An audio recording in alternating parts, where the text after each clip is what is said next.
marche mieux si les gens peuvent t'entendre. Bonsoir à tous.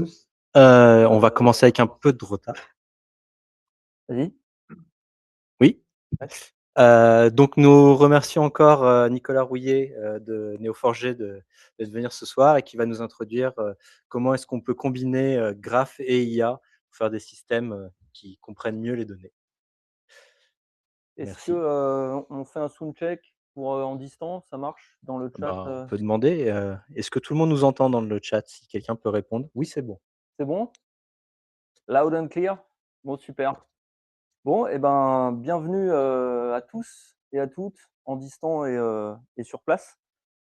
Sur place, il y aura un peu plus de bouffe et de boissons. Désolé, il fallait venir. Mais, mais je compte aussi sur votre présence active, en ligne, hein, aussi. Je vais me présenter, je vais dire un peu de quoi on va parler, donc de graphes et d'IA. Pourquoi les graphes sont importants pour fiabiliser l'intelligence artificielle. Je vais commencer par me présenter. Si ça marche bien. Bon, je vais me remettre là. À moins que, voilà, ça devrait aller. Oui, ça marche. Donc moi, j'ai le job d'ingénieur solution. En gros, c'est un ingénieur avant-vente. Chez Neo4j. Donc, je travaille en binôme avec des commerciaux. Et aujourd'hui, mon équipe couvre l'Europe du Sud. Chez Neo4j, c'est France, Italie, Espagne, Portugal. Voilà. Avant, je suis passé chez Orange dans le big data. Avant, encore sur d'autres choses. Je suis passionné par les graphes. J'écris des petits bouquins dessus. Ils sont largement périmés, donc ne les achetez pas. J'ai fait les mines de Nancy et puis donc je contribue à, à cette communauté, des graphes. Donc tous les gens qui voient, des données connectées, sont mes amis. Voilà et puis, j'habite à Toulouse. Quand j'ai pas de sciatique, je fais de la course à pied et sinon je fais du violon. Voilà. OK. Alors, de quoi on va parler aujourd'hui? On va redéfinir les graphes et le graphrag. De quoi on parle? Heu, Quand on parle de graphes et non pas de graphique, avec quelques exemples très simples pour monter en puissance.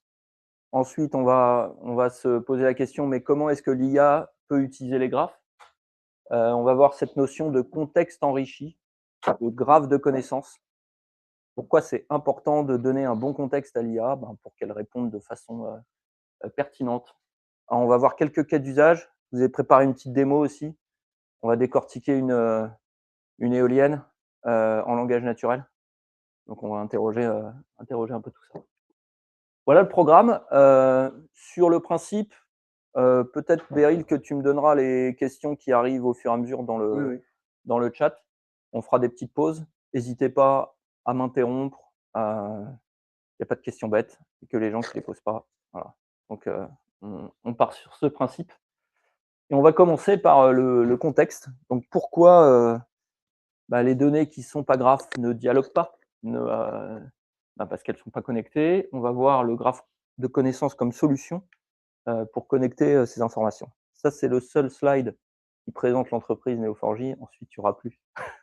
Donc, Neo4j, donc c'est une boîte suédoise d'origine, qui est née à Malmö. Malmö, pour tout le monde, c'est la ville de Zlatan Ibrahimovic. Voilà. J'ai un public très masculin, donc ça marche bien cette référence. Donc c'est né en Suède, c'est construit en Europe. Après, il y a eu, le siège qui s'est mis à Palo Alto parce que, les investissements successifs et cetera. Mais c'est un partenaire de confiance des grosses entreprises et des administrations françaises. On travaille beaucoup avec le secteur public notamment. Il y a 84 clients du Fortune 100. Moi, ce que j'aime bien, partager, c'est que, la communauté de développeurs et de data scientists, elle est très fournie. Donc c'est plus de 250 000 personnes qui utilisent Neo4j, qui participent à la communauté, qui téléchargent le logiciel et qui l'utilisent.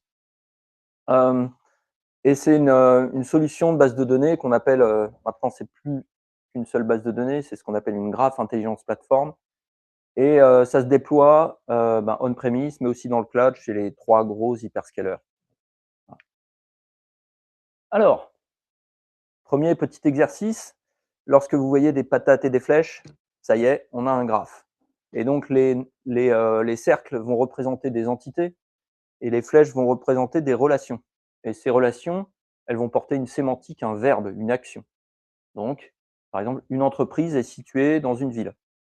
Une entreprise a pour PDG un employé. Voilà, on va essayer de décrire en sujet, verbe, complément la réalité. Et la plupart du temps, quand on fait des phrases bien constituées, il y a un sujet, un verbe et un complément. Et dans ce modèle, ce qu'on appelle le graphe de propriété labellisé ou LPG, Labeled Property Graph, les nœuds qui représentent des objets vont être caractérisés par des propriétés qui sont des clés-valeurs. Et de même, les relations qui sont symbolisées par des verbes, avec un nœud de départ, un nœud d'arrivée, ces relations, elles sont dirigées, donc d'un nœud A à un nœud B, d'accord. Mais elles peuvent être traversées dans tous les sens, dans le sens de la flèche ou dans le sens inverse. C'est important aussi. Ces relations aussi, elles peuvent avoir des propriétés qui sont des clés-valeurs, d'accord. Par exemple, mon employé, ça peut être Jean-Daniel machin, sa date de naissance, son identifiant d'employé. Et puis, ma relation, par exemple, à PDG, l'entreprise a pour PDG un employé, Jean-Daniel. Eh bien, je peux mettre aussi une date de début, par exemple, pour le début du mandat du PDG. Voilà pour un peu situer les graphes. Et on va prendre quelques exemples pour se chauffer. Alors, j'en ai pris quelques-uns. Déjà, qui est mangé ou qui mange dans la nature. Voilà. Relation prédateur-proie. Ça c'est un graphe, d'accord? C'est finalement la chaîne depuis, les plantes, l'écureuil, l'aigle qui bouffe l'écureuil. Voilà. Tout ça c'est des relations qu'on va pouvoir suivre. Et vous avez ce concept d'inférence, qui vous permet par exemple de constater qu'indirectement, l'aigle royal bouffe des plantes via via l'écureuil. D'accord. OK, donc il n'a pas qu'un régime carnivore, et il y a aussi ce qu'il y a à l'intérieur de ses proies. Un autre exemple, alors, c'est un de mes articles préférés, je ne sais plus si c'était le New York Times ou autre chose. C'est une chercheuse, elle s'est dit donc, une chercheuse en biologie, elle s'est dit: je veux travailler sur, les arbres et j'ai une intuition, les arbres communiquent entre eux». Bon, les mentors de cette chercheuse lui ont dit: «T'obstine pas dans cette voie, fais des trucs classiques, voilà, étudie, je sais pas, le biotope autour, voilà, des valeurs sûres, tu fais des publications scientifiques chaque année». Elle s'est entêtée, puis elle a fait des mesures. Elle a, elle a entouré les arbres avec du plastique pour mesurer, le carbone qui était, heu, qui était produit ou reçu, et elle a mis des marqueurs. Elle s'est rendue compte que, il y avait des échanges. Il y avait des échanges, et en fait, elle a prouvé que c'était via, le réseau de mycélium en dessous, les rhizomes, tout ça. Je connais rien, mais elle a prouvé tout ça, et avec des mesures scientifiques à l'appui. Donc une forêt, c'est pas juste des troncs qui sont isolés, c'est un écosystème. Alors c'est peut-être évident pour vous, mais il y a un écosystème avec des arbres qui sont peut-être plus influenceurs que d'autres sur la bonne santé de la forêt. Donc je vais peut-être pas les couper, parce qu'ils sont très connectés au réseau, souterrain. Donc si je taille, tous les vieux arbres dans une forêt, ça va peut-être pas bien marcher au niveau de la santé de la forêt. Voilà, donc même les arbres sont connectés. Bon, après, elle allait même jusqu'à dire que les arbres se défendaient et communiquaient quand il y avait une agression. Je sais pas comment elle arrivait à prouver ça. Bon, ça c'est pour la petite histoire. Ça, c'est internet, ou internet, à un instant T, avec, des sites web, des adresses IP, et surtout les références.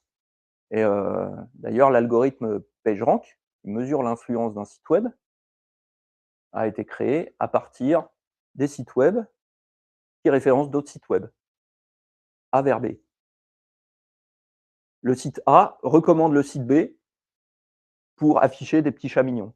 C'est pour ça que quand je cherche petits chats mignons, mon activité principale sur internet, eh bien, il y a toute une liste de sites web et ceux qui viennent tout en haut, ce sont ceux qui ont le plus fort PageRank, qui est un algorithme récursif. Voilà. De même, on peut utiliser le même algorithme derrière pour chercher les influenceurs dans une communauté comme Twitter ou n'importe quoi.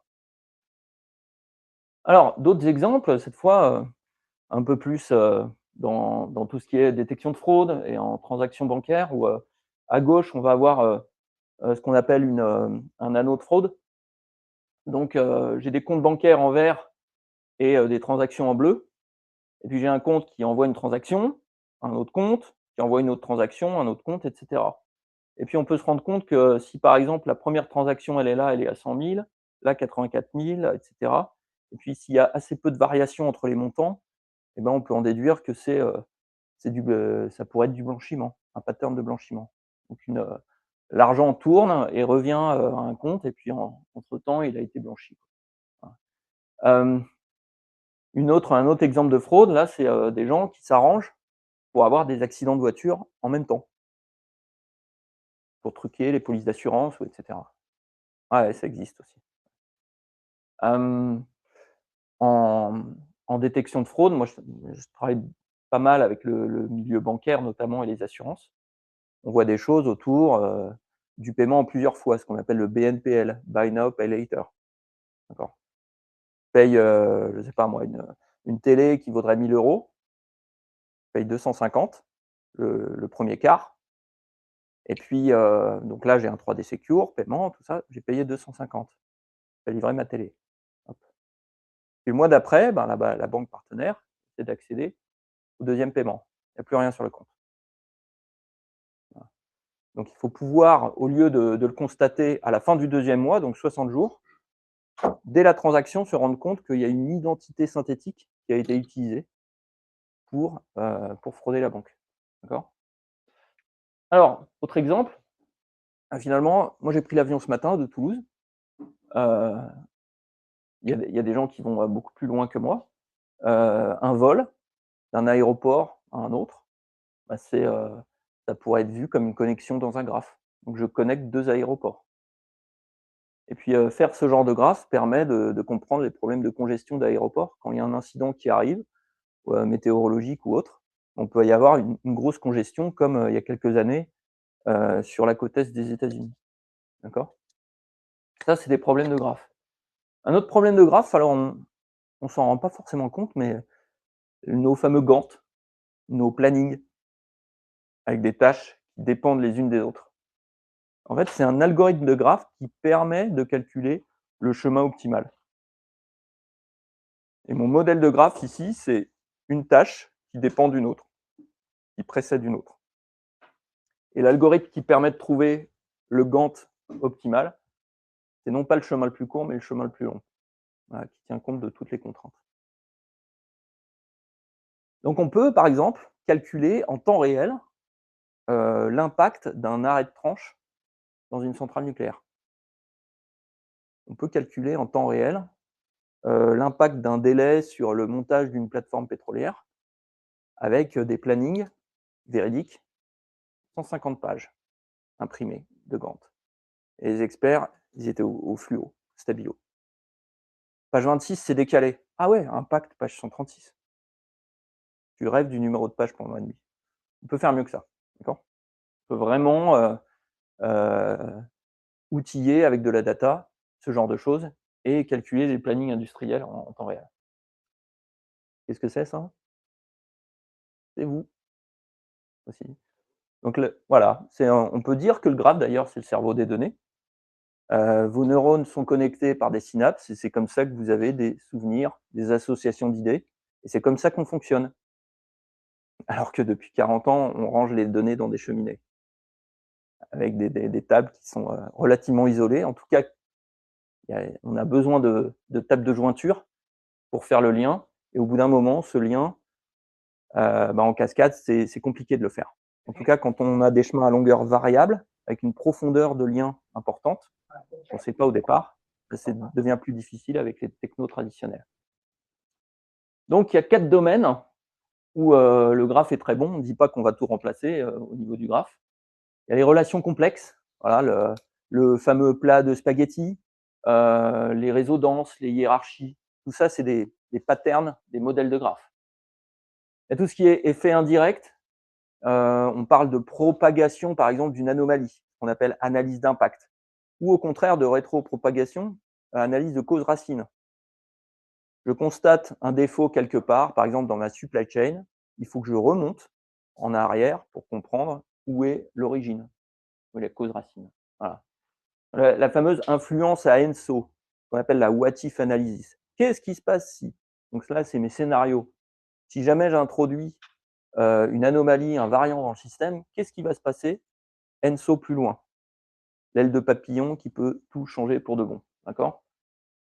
Ensuite, on a les réseaux cachés. Alors là, pour le coup, on utilise pas mal des algorithmes de graphes, comme du clustering ou des algorithmes de centralité, comme PageRank qu'on a vu tout à l'heure, mais il y en a d'autres.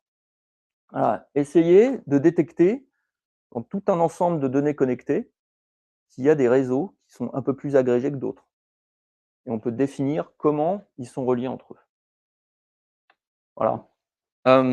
L'influence, la traçabilité, les chemins, les dépendances. Tout ça, c'est des patterns où le graphe marche très bien. Ah, donc les relations complexes, les effets indirects, les réseaux cachés et la traçabilité totale sur vos données. Alors, juste une chose, évidemment, on est dans un meet-up, on utilise l'IA, donc une petite histoire de la complexité. On pourrait se dire que le monde était trop complexe, donc on a créé des bases relationnelles pour simplifier. Bon, des fois, on a supprimé ce qui était complexe parce qu'on ne pouvait pas non plus développer trop nos modèles. Au bout de 60, 100 tables, 500 pour certaines. Mais on dit qu'on a simplifié un peu le monde. Sauf que on n'a pas réussi à gérer cette complexité, notamment ce qu'on appelle les traversées à longueur variable. Donc lorsque j'ai besoin de faire n jointures, n étant variable, ça c'est un problème. Donc ça, c'est un peu la saturation du domaine. Et puis il y a eu d'autres bases, des bases not only SQL, documentaires, vectorielles, et qui ne gèrent pas forcément cette complexité. Parce que là encore, les chemins récursifs sont impossibles. Et puis, parfois, on spécialise une base de données pour une fonction, le cache par exemple, avec du Redis, ou les bases vectorielles, avec Qdrant ou autre. Mais il manque toujours les liens. Donc la sémantique qui relie des informations entre elles. Donc voilà, donc l'idée, c'est avec le graphe, on va pouvoir créer un contexte de données connectées. Et on va pouvoir le traverser à l'échelle. C'est ça l'idée. Alors, c'est surtout qu'aujourd'hui, si on fait comme avant, bah, ça ne marche plus. Parce que les modèles figés, avec des tables, des lignes, des colonnes, pour des opérations crudes, bah, ça ne marche plus parce que le contexte a changé. On veut maintenant des applications dynamiques, qui sont contextuelles, qui sont autonomes, sur lesquelles les agents s'appuient. Donc, on veut des décisions en temps réel, on veut ce qu'on appelle du behavior by code, voilà, des prompts et des modèles pour définir le fonctionnement d'un agent. Et puis on n'est pas sur un seul agent, on est sur plusieurs agents qui travaillent en coordination. On a besoin même de regarder ce qu'ils font et de les coordonner. C'est pour ça que les graphes sont aussi utilisés, on le verra tout à l'heure, pour stocker la mémoire des agents et comprendre pourquoi ils réussissent et comment. Donc c'est un contexte connecté et de la proactivité qu'on va essayer d'opérer. Alors, parlons un peu du RAG, donc le RAG et le graph RAG. Alors, on va essayer de les définir.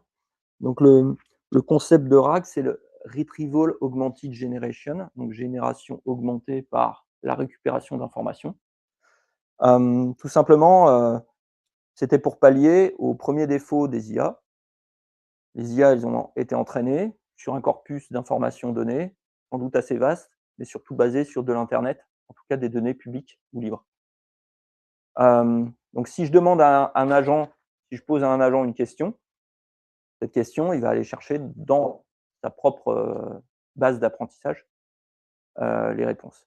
Mais ce n'est pas suffisant s'il n'y a pas les données d'entreprise. Si je pose une question sur mon domaine métier, il ne va pas répondre correctement ou alors il va halluciner. D'accord ? Donc, au lieu de laisser l'IA répondre avec ses propres connaissances, on met en coupure un agent ou des outils qui vont pouvoir aller s'appuyer sur des données fiables d'entreprise et des bases de données. Donc, on peut utiliser pour ça, par exemple, des bases vectorielles, notamment pour les données non structurées. Donc, on transforme les textes en vecteurs et on interroge avec les LLM et qui savent très bien comparer des vecteurs. Donc, on se retrouve avec des données statistiquement correctes. Voilà, les vecteurs les plus proches, ma question, ma réponse. Je fais la différence entre les vecteurs et je produis la réponse la plus pertinente. Mais là, on a un souci, c'est qu'en général, on ne sait pas distinguer forcément les bonnes réponses dans 2 documents différents ou comment ces documents sont reliés. Quel est le document, qui par exemple, si j'ai 2 versions de documents, c'est quoi la bonne réponse? Il faudrait que je stocke l'information comme quoi le document 2 est l'évolution du 1 ou le document 2 fait foi par rapport au numéro 1, d'accord? Peut-être que je vais louper aussi des choses très importantes comme, le fait, qu'Albert Einstein est relié à Bohr, par exemple, en physique. Et comment? Bah, il faut pouvoir tracer ces connaissances de façon fiable et les consolider au fur et à mesure. Sinon, on est noyé dans du texte brut et on est à la merci des hallucinations statistiques, d'accord? Donc il faut, pour profiter à plein de l'IA générative, il faut structurer la connaissance, voilà, avec des liens sémantiques. Donc, c'est pour ça, le concept de graph RAG, c'est du Retrieval Augmented Generation basé sur des graphes, d'accord? Donc on utilise les graphes de connaissances pour structurer, enrichir l'information, qu'on a récupérée.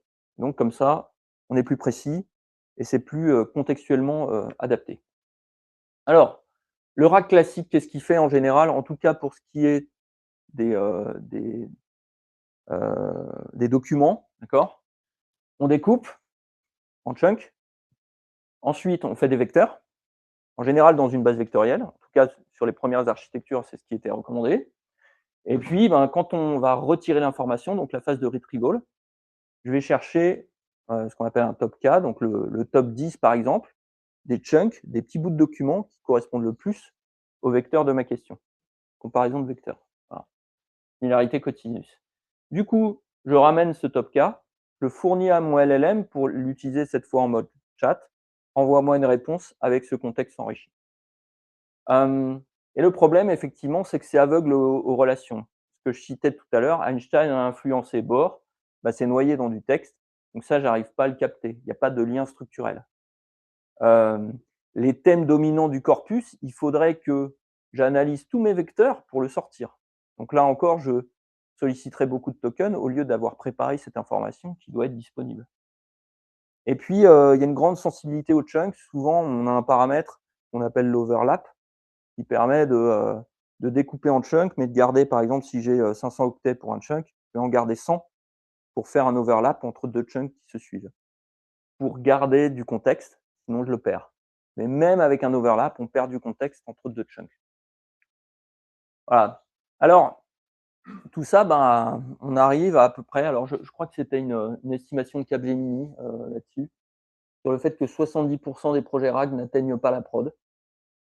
Voilà, avec des causes qui sont citées ici, des réponses globales, donc sur l'ensemble du corpus de documents, qui sont pas possibles.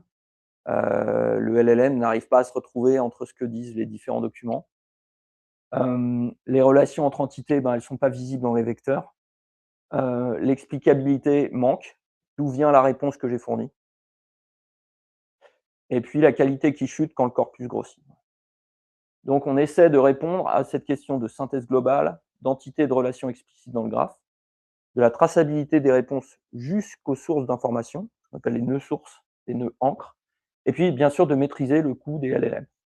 Hem, une petite parenthèse, hem, on utilise le graphe aujourd'hui aussi pour le text to SQL. J'ai bien dit SQL.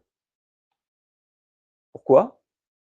Parce que vous pouvez avoir fait un all-in sur du Snowflake, par exemple, ou du Databricks. Donc j'ai plein de tables. je veux créer un agent sur une partie de ces tables qui représente mon domaine métier. Première solution, bah, je fais un gros fichier Markdown ou YAML avec la description de toutes mes tables et je le passe à mon LLM. Alors, ça donne des résultats corrects, d'accord? Mais jusqu'à un certain point et quand mes tables évoluent, à chaque fois, il faut que je change mon fichier YAML et surtout mon fichier YAML, il grossit si j'ai 150 tables. Donc à chaque fois, je le passe à mon LLM: «Bonjour les tokens». D'accord? Donc au lieu de ça, ce qu'on crée, c'est ce qu'on appelle une semantic layer basée sur du graphe et un modèle de graphe très simple avec dedans des nœuds de table, des nœuds colonnes, des nœuds champs, et cetera. On peut même superposer une taxonomie, donc qui correspond à heu, mes usages métiers. On peut même superposer les traces d'ETL, comme ça pour avoir les tables en entrée, les tables en sortie d'un traitement. Et on peut même superposer des exemples de logs, des requêtes SQL. Comme ça, on sait déduire facilement quelles sont les clés externes qui sont utilisées pour les jointures. Bah, là, la qualité du SQL généré avec cette semantic layer, elle est très, très bonne et surtout pour beaucoup moins de tokens. Donc, personne intéressée, je pourrais fournir un lien d'un blog post. Dans mon équipe, Laurent Tendé, il a écrit un blog là-dessus et il y a du code que vous pouvez, instancier dans votre domaine, sur vos tables, Snowflake, Databricks, tout ce que vous voulez. Et il y a un exemple avec une base de ressources humaines, avec une cinquantaine de tables, et qui montre l'avantage de fonctionner comme ça. On peut aussi utiliser le graphe pour mieux parler à ces données SQL et de même qu'on utilise le graphe pour mieux parler à ces données non structurées. Donc si vous voulez une solution qui est capable de parler à des données non structurées et structurées, bah, vous pouvez créer votre couche sémantique à base de graphes. Alors, je reviens un peu en arrière. Je crois que c'est début des années 2000. C'était un blog post, sur Google qui parlait des choses et non pas des chaînes de caractères. Alors en français, ça claque pas, mais en anglais, things not strings. Et finalement, c'est le concept de quand je pose une question, je manipule des concepts, je manipule pas du texte, nuance. Donc c'est ça qu'il faut gérer. Et c'est finalement quand je trouve un résultat dans un moteur de recherche, j'aimerais bien effectivement avoir un résumé de mon résultat, quelque chose qui explique, pourquoi c'est le meilleur résultat et pourquoi pas d'avoir des liens ou même la réponse à la question d'après. C'est ça un bon moteur de recherche. Si je cherche, heu, voilà, l'auteur d'Harry Potter, je tombe sur J.K. Rowling et peut-être que j'ai une bio, peut-être que j'ai les autres livres qu'elle a écrits, peut-être que j'ai le lien vers les films et les acteurs et cetera. Et donc plusieurs sauts dans mes informations, mais les informations que je manipule, c'est des entités, c'est pas juste du texte, d'accord? Donc c'est important cette nuance, heu et justement parce que les entités reliées entre elles par des relations, ça la machine, l'IA générative, elle comprend très bien et quand on s'exprime en sujet-verbe complément, bah, l'humain et la machine peuvent se baser sur une couche, solide et il y a un vrai pont qui marche entre, ce que l'humain, pose comme question et ce que l'IA générative va aller chercher comme information. Alors c'est pour ça qu'on crée des graphes de connaissances avec, des données qui au départ sont, éparses, peut-être silotées dans différentes tables. On va rajouter, des liens entre elles et qui peuvent être dynamiques. Ça peut être des graphes temps réel, notamment, quand on regarde, un réseau, IoT, et ben, on a par exemple des concentrateurs qui, heu, qui fonctionnent avec des capteurs, d'accord? Hem, donc ouais et on a des événements sur ces capteurs et cetera. Donc le graphe est dynamique et on peut même superposer, on peut même avoir plusieurs couches de graphes en quelque sorte, puisque je pourrais avoir un graphe qui décrit, par exemple, mon système d'information, donc mes applications reliées entre elles par des flux. Puis par-dessus, je vais avoir une sorte de dictionnaire qui dit, c'est quoi un serveur? C'est quoi un hyperviseur? C'est quoi un flux? C'est quoi et cetera, tout ça. Donc et je vais connecter tout ça. Je pourrais aussi avoir un autre graphe qui dit, finalement dans un modèle d'architecture, je ne sais pas si vous connaissez le terme OBASHI, donc organisation, O, B, business process, application, software, hardware, infrastructure. En gros, c'est un modèle en couche comme d'autres, hein, qui permet de décrire toute une architecture depuis l'organisation jusqu'à l'infra. Eh bien, on peut dans un graphe aussi représenter tout ça, toutes ces dépendances, d'accord? Hem, et cetera et donc il n'y a pas forcément de limite, sinon la complexité d'un modèle de graphe, pour décrire votre réalité. Donc si vous voulez, superposer, les logs des événements de type log dans votre modèle de graphe, vous pouvez très bien le faire, d'accord? Hem, mais qu'est-ce qu'une bonne modélisation de graphe? Alors, moi j'aime bien dire qu'un modèle de graphe en général c'est un compromis, c'est aussi un travail et c'est le premier travail qu'on peut faire quand on bosse avec les utilisateurs métiers. C'est le premier travail qui va nous permettre de réconcilier, ce qui est difficile comme relation, l'IT et le métier. Donc, on parle au démarrage d'un projet de ce qu'on veut faire. On le décrit, souvent en langage naturel, d'accord? Quelques phrases. Voilà, on veut faire ça. Très souvent, un premier bon modèle de graphe, c'est de capter ce qui a été dit dans une réunion. Bon, maintenant, on le fait avec un LLM, hein, direct, un serveur MCP, hop, donne-moi un modèle de graphe. OK. Mais effectivement, même à la main, on le faisait à la main il y a quelques mois encore, on capte, ce qu'on veut faire et on se rend compte que les entités qui sont nommées, ça devient des nœuds et les verbes qui les relient, ça devient des relations. C'est la première façon de créer un modèle de graphe. Peut-être pas celui qui est le plus, le plus stable, enfin c'est pas le modèle final. En tout cas, c'est un premier bon point de départ et c'est aussi le bon point de départ parce que vous avez parlé à un métier. Donc vous allez faire une représentation qui lui correspond. Vous allez pas forcer votre modèle pour correspondre aux sources de données. D'accord? Il faut penser navigation utilisateur et pas forcément, source de données. Donc on modélise depuis les questions et pas forcément, sur les tables ou sur les sources de données. Évidemment, il y a un principe d'alignement avec ce qu'on a. On peut, avoir un modèle sur étagère, qui marcherait bien, on va dire, théoriquement parlant, mais dans les faits, j'ai pas encore collecté les données qui lui correspondent. Donc ça il va y avoir un trou. Voilà. Donc pensez navigation first, et donc aujourd'hui, on a par exemple des serveurs MCP, un serveur MCP qui s'appelle de Graph Modeling. Il n'a pas besoin d'être connecté à une base de données. Vous lui donnez en prompt ce que vous voulez faire, peut-être un exemple de données, brut et il va vous sortir un modèle de graphe. Hein. On verra ça tout à l'heure. Est-ce que ça va jusque-là? On a couvert la première partie. Question?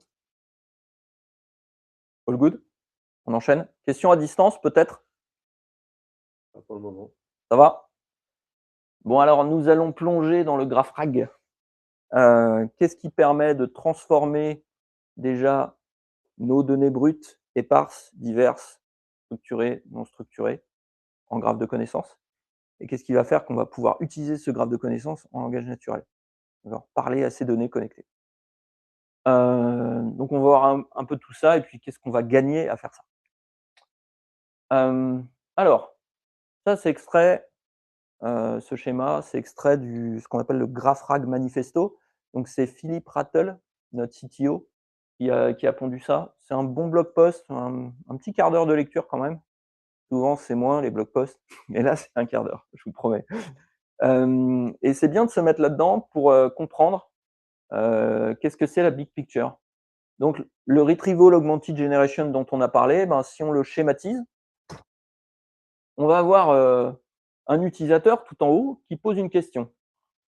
Et donc effectivement, au lieu de lui donner la réponse en me basant sur un LLM, je vais me baser sur le graphe. Donc je vais convertir ma question en requête de graphe. Et cette requête de graphe, elle peut utiliser une recherche sémantique, donc via les vecteurs.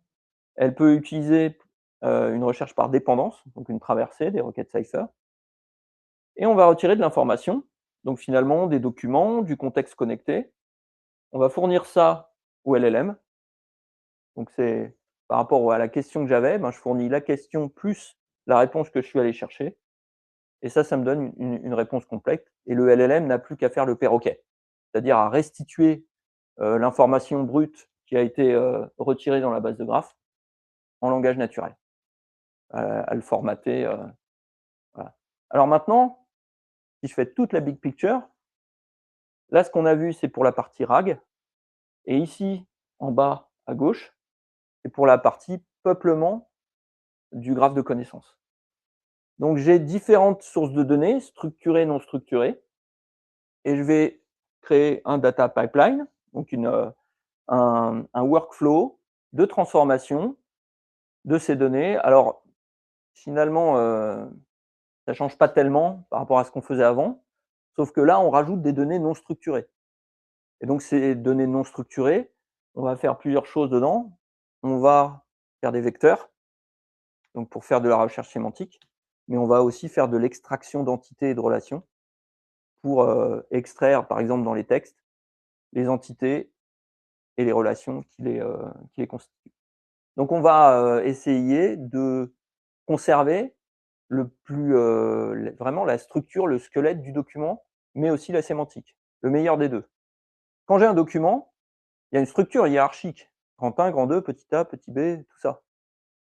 Bah, je crée cette hiérarchie aussi dans le graphe et puis j'arrive aux sections de plus bas niveau. Ces sections, je les vectorise et à l'intérieur de ces sections, je fais des recherches. Si c'est des tables, un contenu sous forme de table, bah, je vais avoir par exemple des attributs et des valeurs. Donc ça aussi, je vais le mettre dans le graphe. Si j'ai du texte, à l'intérieur, je vais extraire les entités, les relier au chunk et relier les entités entre elles.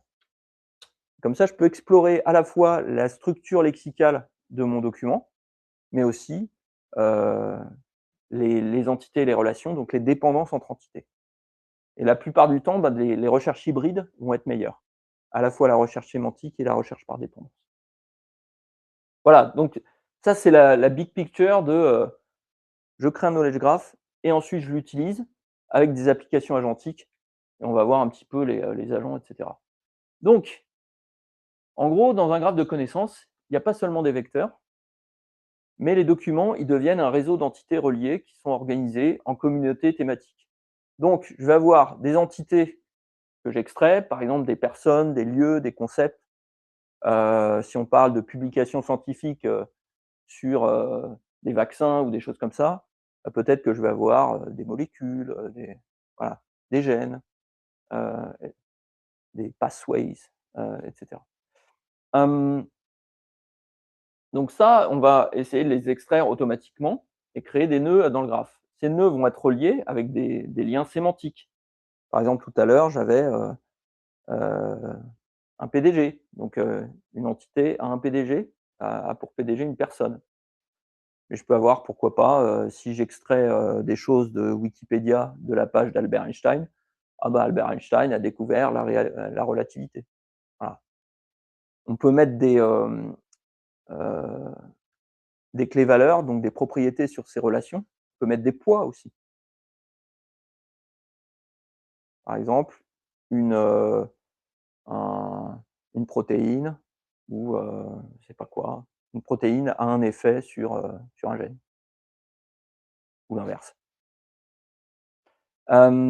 Ensuite, une fois qu'on a ce premier graphe avec des entités, des relations et des propriétés sur les nœuds relations, on va pouvoir se dire ah et si j'utilisais, si j'allais un peu plus loin, bah, je peux aussi me rendre compte que ces entités, elles peuvent être un peu plus reliées entre elles. Donc là, je vais faire par exemple de la détection de communauté.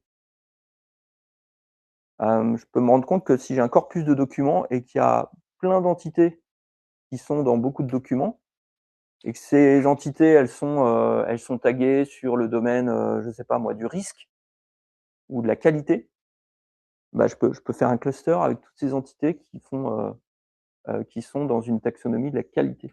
D'accord? Donc chaque communauté, détectée automatiquement, bah, ça peut être un thème. On peut aussi, une fois qu'on a une communauté d'entités, faire une sorte de résumé, calculer automatiquement un résumé de tout ce que ces entités représentent.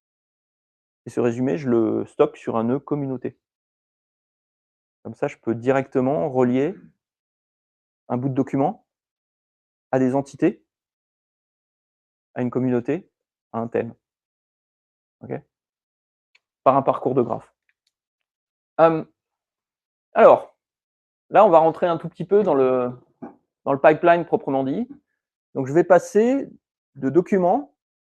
On sait déjà, prendre des données structurées comme des bases relationnelles et les mettre dans un graphe. Là, il n'y a pas de challenge, on le fait depuis des années. Mais là, on va parler spécifiquement de ce qu'on fait avec des documents pour, créer, des réseaux de connaissances. Donc il y aura, des couches d'ingestion avec mes données brutes, mes fichiers, mes bases de données relationnelles, mes data warehouse d'entreprise. Je vais avoir un pipeline ETL, avec ou sans LLM d'ailleurs. On n'a pas toujours besoin de LLM pour créer un graphe de connaissances. Et puis donc on va peupler ce graphe de connaissances. Parfois on a besoin de garder quand même une base de données vectorielle. La plupart du temps, on peut le faire à l'intérieur de la base de graphe. On a une couche d'orchestration sur laquelle se basent les agents. Et puis on peut avoir des couches de consommation aussi du graphe de connaissances avec des API, des, des représentations graphiques, des dashboards, etc.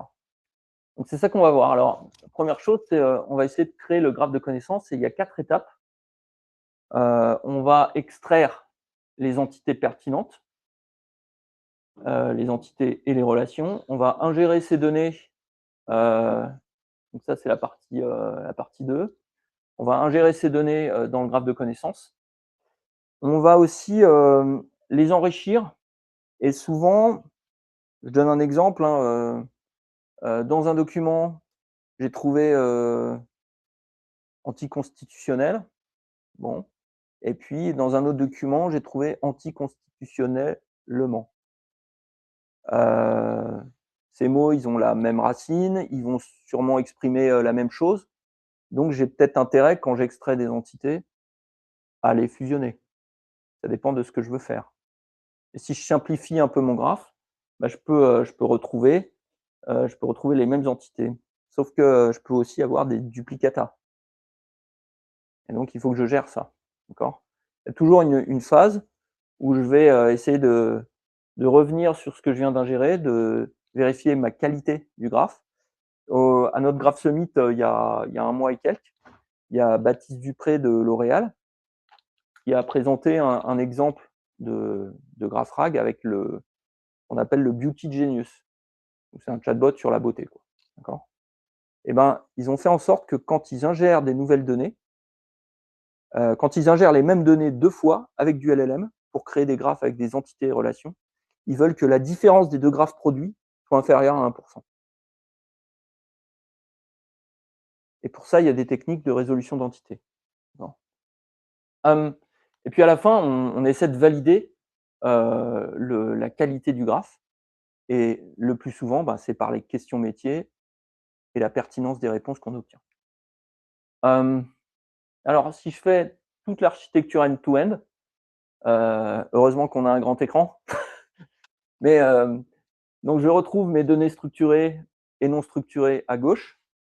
Là, j'ai ma partie, ETL, processing, éventuellement enrichissement des données à la volée, d'accord? Donc je me retrouve avec un graphe de connaissances, avec dedans des entités, des relations et des vecteurs aussi pour, absorber du texte, mais aussi pourquoi pas des vidéos, d'autres choses. On peut vectoriser plein de choses. Hem, ensuite, on a ce qu'on appelle les retrievers. Donc ça, c'est tous les outils qui vont me permettre de consommer l'information à l'intérieur du graphe de connaissances. Permet de traverser, donc trouver par exemple, le chemin le plus court entre un fournisseur et une pièce, d'hélicoptère. Ce qui est recherche vectorielle, avec ma recherche sémantique, donne-moi, un document qui contient le terme, drépanocytose. Voilà. Bah, là, je vais faire de la recherche, sémantique. Je peux aussi faire de la recherche full text, hein, petite, variation, comme on fait dans du Elasticsearch ou des choses comme ça. Je peux créer du code Cypher automatiquement. peux, mettre des API par-dessus tout ça et je peux aussi exécuter des algorithmes de graphes parce que quand j'ai un modèle de graphe, je peux projeter en mémoire la partie du graphe qui m'intéresse et passer des algorithmes sur cette projection mémoire. D'accord? Comme quand j'ai des transactions entre des comptes bancaires, je peux finalement projeter, des échanges juste entre les comptes bancaires. Je n'ai plus besoin des nœuds de transaction. Je veux juste savoir quel compte envoie de l'argent à tel autre compte sur une période donnée. Et du coup, je trouve le compte le plus central, où je trouve les communautés de comptes qui échangent de l'argent. Hem, voilà et donc là, j'ai des outils agentiques et je peux, ça peut être des véritables API, mais dont l'entrée est une question en langage naturel, non plus quelque chose de figé. Quand je vais aller chercher, l'information d'un patient, ça pourrait être un verbe figé, un template. Je vais chercher toutes les infos du patient et c'est une requête déterministe. Ça pourrait très bien ne pas être le cas. D'accord. Hem et puis donc au niveau de mon agent LLM, bah, c'est lui qui va avoir pour fonction d'accueillir le prompt utilisateur et d'aller, bah, par différentes méthodes, déterminer de quels outils il va avoir besoin et dans quel ordre il va les exécuter. On peut aussi c'est là aussi qu'on peut avoir le LLM as a judge. Il va regarder les réponses des différents outils et qui va juger laquelle est la plus pertinente. D'accord? Donc, ici, il ne faut pas le voir comme juste une interrogation, c'est un véritable ordonnanceur avec des couches de vérification. Comme finalement dans la recherche profonde, la deep research de Claude ou autre, ou de ChatGPT, on va dire, ben, je veux utiliser ce raisonnement profond itératif qui va critiquer au fur et à mesure les résultats intermédiaires qu'il obtient. D'accord? Aujourd'hui, on utilise ça. OK. Donc, l'architecture de GraphRag, ben, elle, combine la récupération de données basées sur les graphes avec la génération LLM. La génération LLM, c'est ça qui est, statistique, créatif, mais le graphe, ça solidifie les bonnes informations. Donc quand vous allez chercher la bonne information dans un graphe, le côté créatif du LLM ne nuit pas. Il suffit c'est juste de la reformulation d'informations. Il ne peut plus se tromper, d'accord?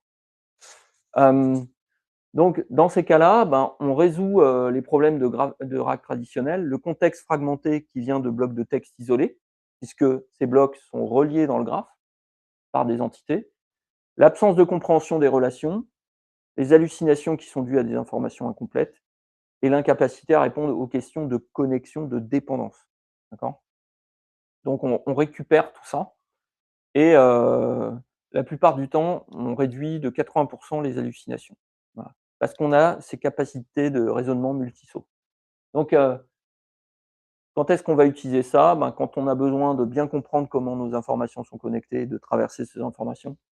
Quand on a besoin de réponses explicables, traçables, puisque quand on utilise du GraphRag, on a la trace de ce qu'on a fait. Donc des requêtes Cypher qui ont traversé les informations. Donc on a l'audit. On n'a plus une boîte noire, on a une boîte blanche. Quand on a des requêtes complexes qui impliquent plusieurs entités, quand la précision est plus critique que la vitesse, même si ça va très vite, et puis aussi quand on a déjà un graphe de connaissances. Très souvent, les projets de GraphRag, il y a déjà un projet de graphe, parce que le graphe est déjà utile pour quelque chose. Du coup, j'ai plus qu'à mettre un agent par-dessus. Voilà, ça aussi, ça marcherait bien. Il y a aussi cette question, recherche locale ou recherche globale. Donc, recherche locale, qui est Marie Curie et quels sont ses travaux? Bah, là, finalement, j'utilise mon embedding, donc mon vecteur de ma question, je le compare et puis, je vais aller chercher des entités proches. Donc, je trouve Marie Curie quelque part dans un document, je trouve l'entité Marie Curie et je vais directement voir les travaux parce que dans mon modèle de graphe, j'ai prévu ça. Les personnes et peut-être les travaux, les réalisations. Donc hem, c'est directement dans une petite partie du graphe que je vais aller trouver l'information et c'est un coût très faible d'aller faire ce parcours. Il y a un seul appel à la base de graphe. Voilà, je trouve Marie Curie, et à partir du Marie Curie, de mon point fixe, bah, je traverse et je vais trouver ce qu'il y a autour. Dans la recherche globale, quelles sont les grandes tendances de ce corpus? Là, c'est une question un peu plus vague, j'en conviens, mais là, finalement, bah, les grandes tendances de ce corpus, je réduirais cette question à: «Ah ben, dans mon modèle, j'ai une communauté de thèmes». Donc j'ai extrait des entités, ces entités, je les ai regroupées en communautés avec de la graph data science. Donc finalement, j'ai préparé la réponse à cette question un peu vague. Et les grandes tendances, c'est directement les communautés que j'ai calculées avec un algorithme de graphe. D'accord. Donc ça, je ne le fais pas forcément en temps réel. Heu, j'ai préparé cette information, mais la graph data science permet de répondre aussi à cette recherche globale. Voilà. Ça va jusque là? Question?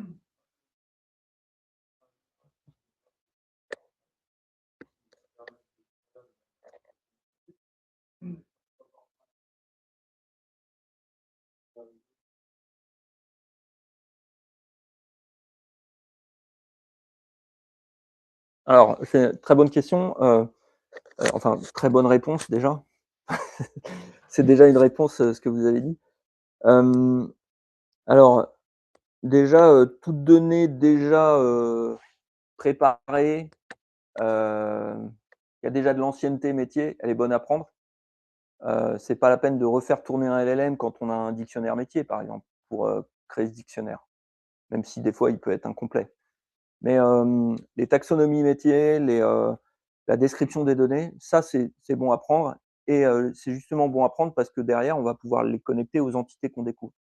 Donc je superpose la taxonomie ou le dictionnaire avec mes données réelles et ça me donne une grande pertinence de mon modèle de graphe. Hem, Là où on peut aussi s'appuyer sur quelque chose, c'est qu'il y a des ontologies, des modèles de graphes qui existent pour des métiers donnés. Donc je peux déjà utiliser ça, prendre mes données et lors de mon pipeline d'ingestion, je dis: «Le modèle de graphe, c'est ça, va te mettre dedans». J'impose mon modèle. Il y a 2 techniques en knowledge graph creation. Soit je dis, je laisse le LLM découvrir un modèle qui lui convient et là, je suis dans ma première itération. J'ai pas d'idée préconçue. Sauf que par itération, au bout d'un moment, je me forge une conviction et donc mais je peux aussi aller chercher ma conviction, sur étagère et sur étagère, je me dis: «Bah, le modèle métier, je sais pas moi, un modèle de banque en ligne, c'est quoi?» Ça existe déjà, il y a des gens qui l'ont fait. Donc ben, toutes mes transactions bancaires, je veux qu'elles rentrent dans mon modèle de banque en ligne et c'est un peu comme si, et j'ai pas forcément besoin de LLM pour ça, d'accord? Parce que ça peut être très déterministe.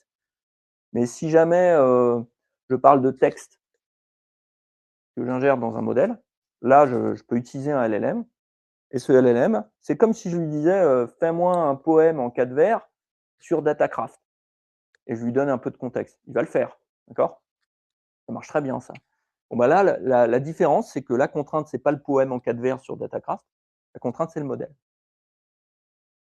Et souvent, justement, quand on crée des graphes de connaissances avec des données non structurées, bah, on bosse d'abord sur le modèle. On prend un exemple de document.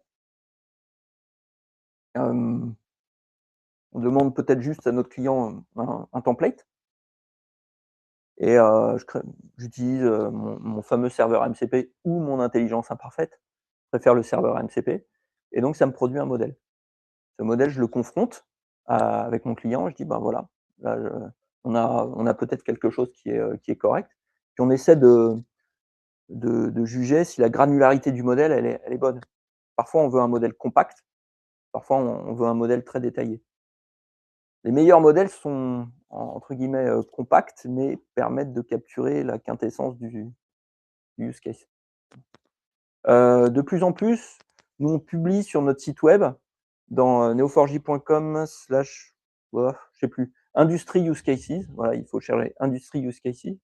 On a publié, récemment des choses sur les banques, sur, les différents types de fraudes, mais aussi sur, l'IT, la gestion de l'IT, donc les CMDB.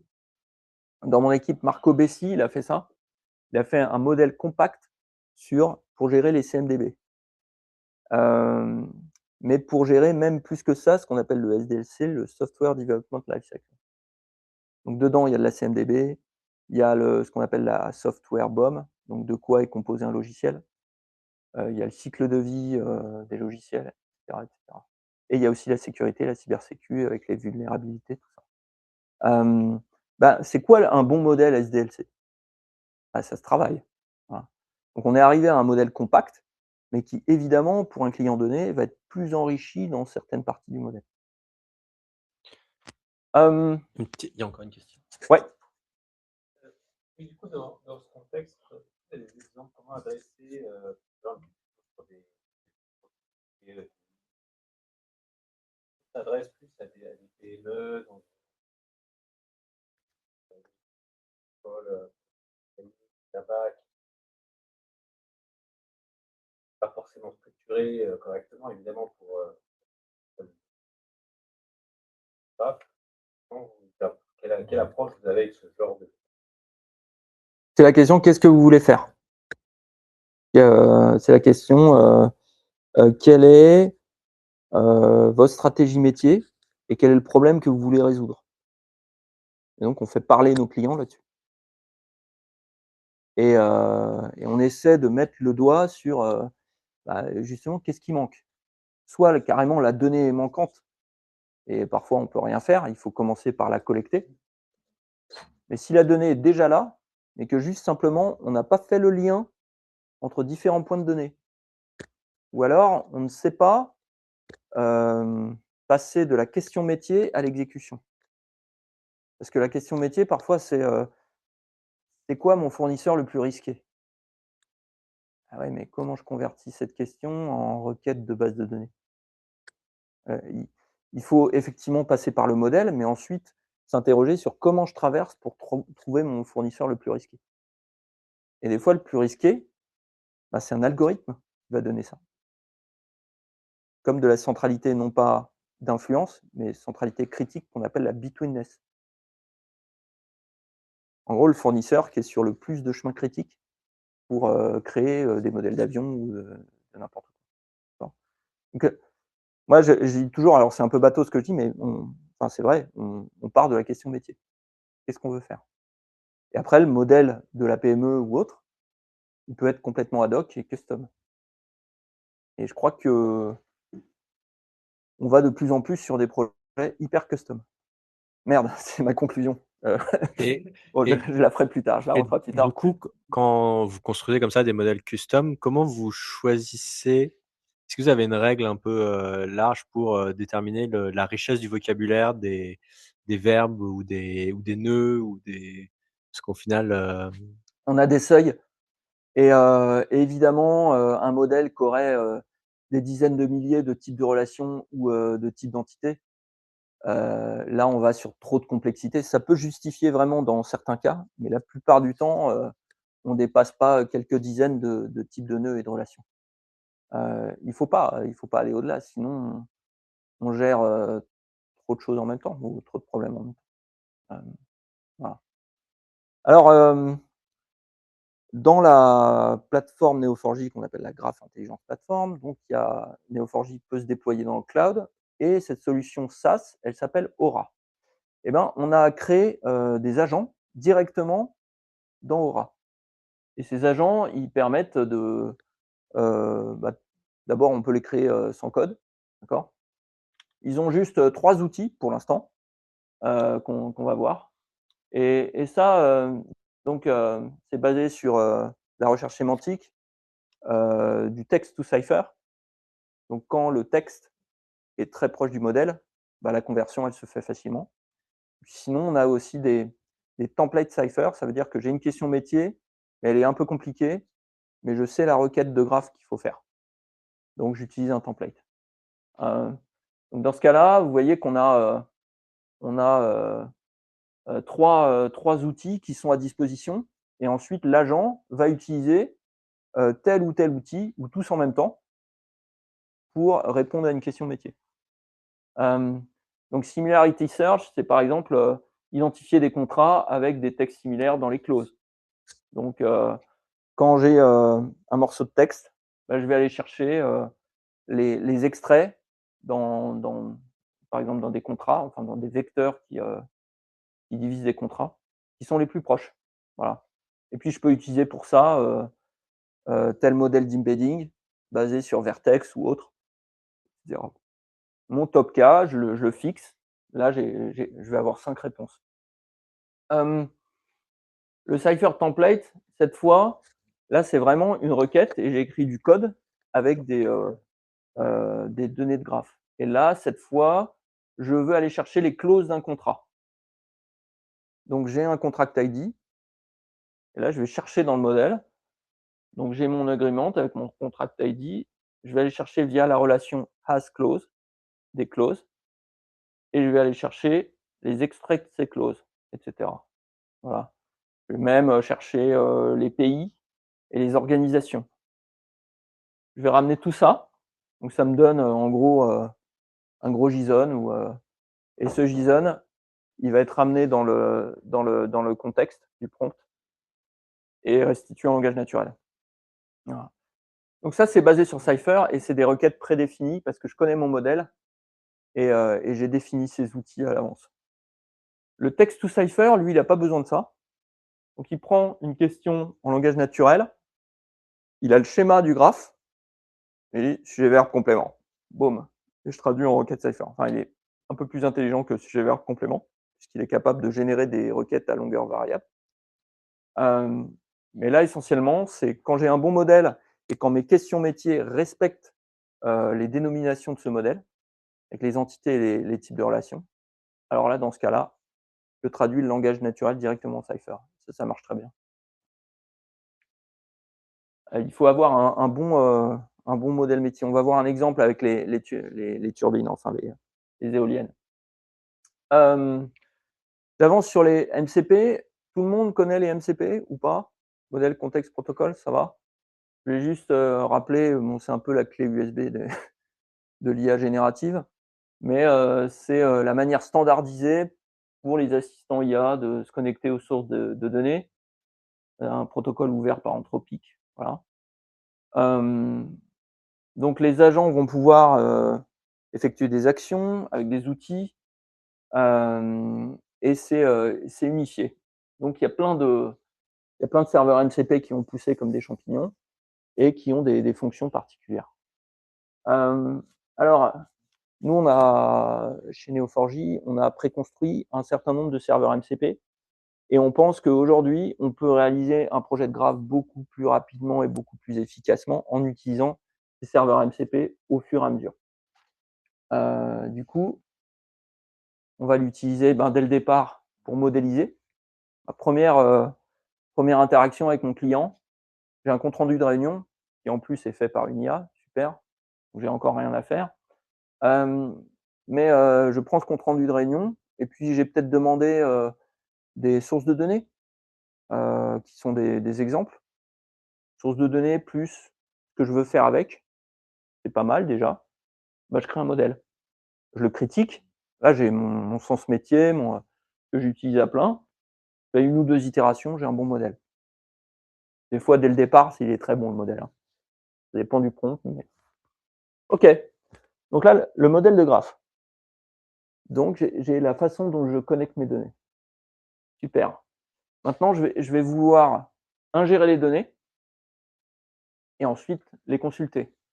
Donc là, j'ai mon serveur MCP Cypher qui lui permet il a trois méthodes, comme je le disais tout à l'heure. Read schema, lire le schéma, heu, write cipher et read cipher. En général, si on met un agent qui est en lecture seule, on va configurer le serveur MCP pour ne pas faire du write cipher. Mais le write cipher, on peut l'utiliser pour l'ingestion. J'ai mes données brutes, mon modèle. Si le serveur MCP dit write cipher, partir des données brutes, boum, mettez Claude ou n'importe dessus. Donc vous avez votre ingestion de données. OK. Alors maintenant, quand j'ai un agent en langage naturel, il va pouvoir utiliser aussi le serveur MCP, cette fois avec read cipher. Je lui pose une question. Quels sont les assemblages de pièces, les sous-assemblages, les pièces critiques de mon éolienne qui contiennent des terres rares et quels sont les fournisseurs qui fournissent ces pièces. Le serveur MCP, il lit le schéma de graphe, il convertit la requête métier en langage Cypher. Il retire le résultat. Et donc tout ça, ça devient transparent via le protocole MCP. Alors on peut aller plus loin maintenant. On a un serveur MCP Graph Data Science qui lui aussi a la méthode read schema. Il connaît le modèle de graphe.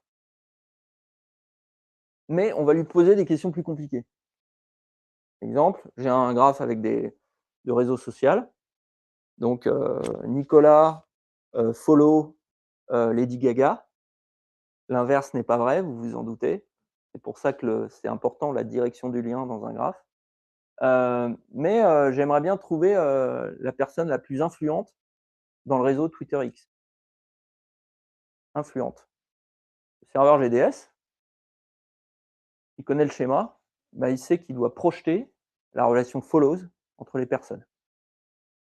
Ça, c'est dans un modèle très simple. D'accord ? Et il fait le boulot de projeter en mémoire personne follows personne, de lancer l'algorithme PageRank, de me ramener le top 10, et il le restitue en langage naturel.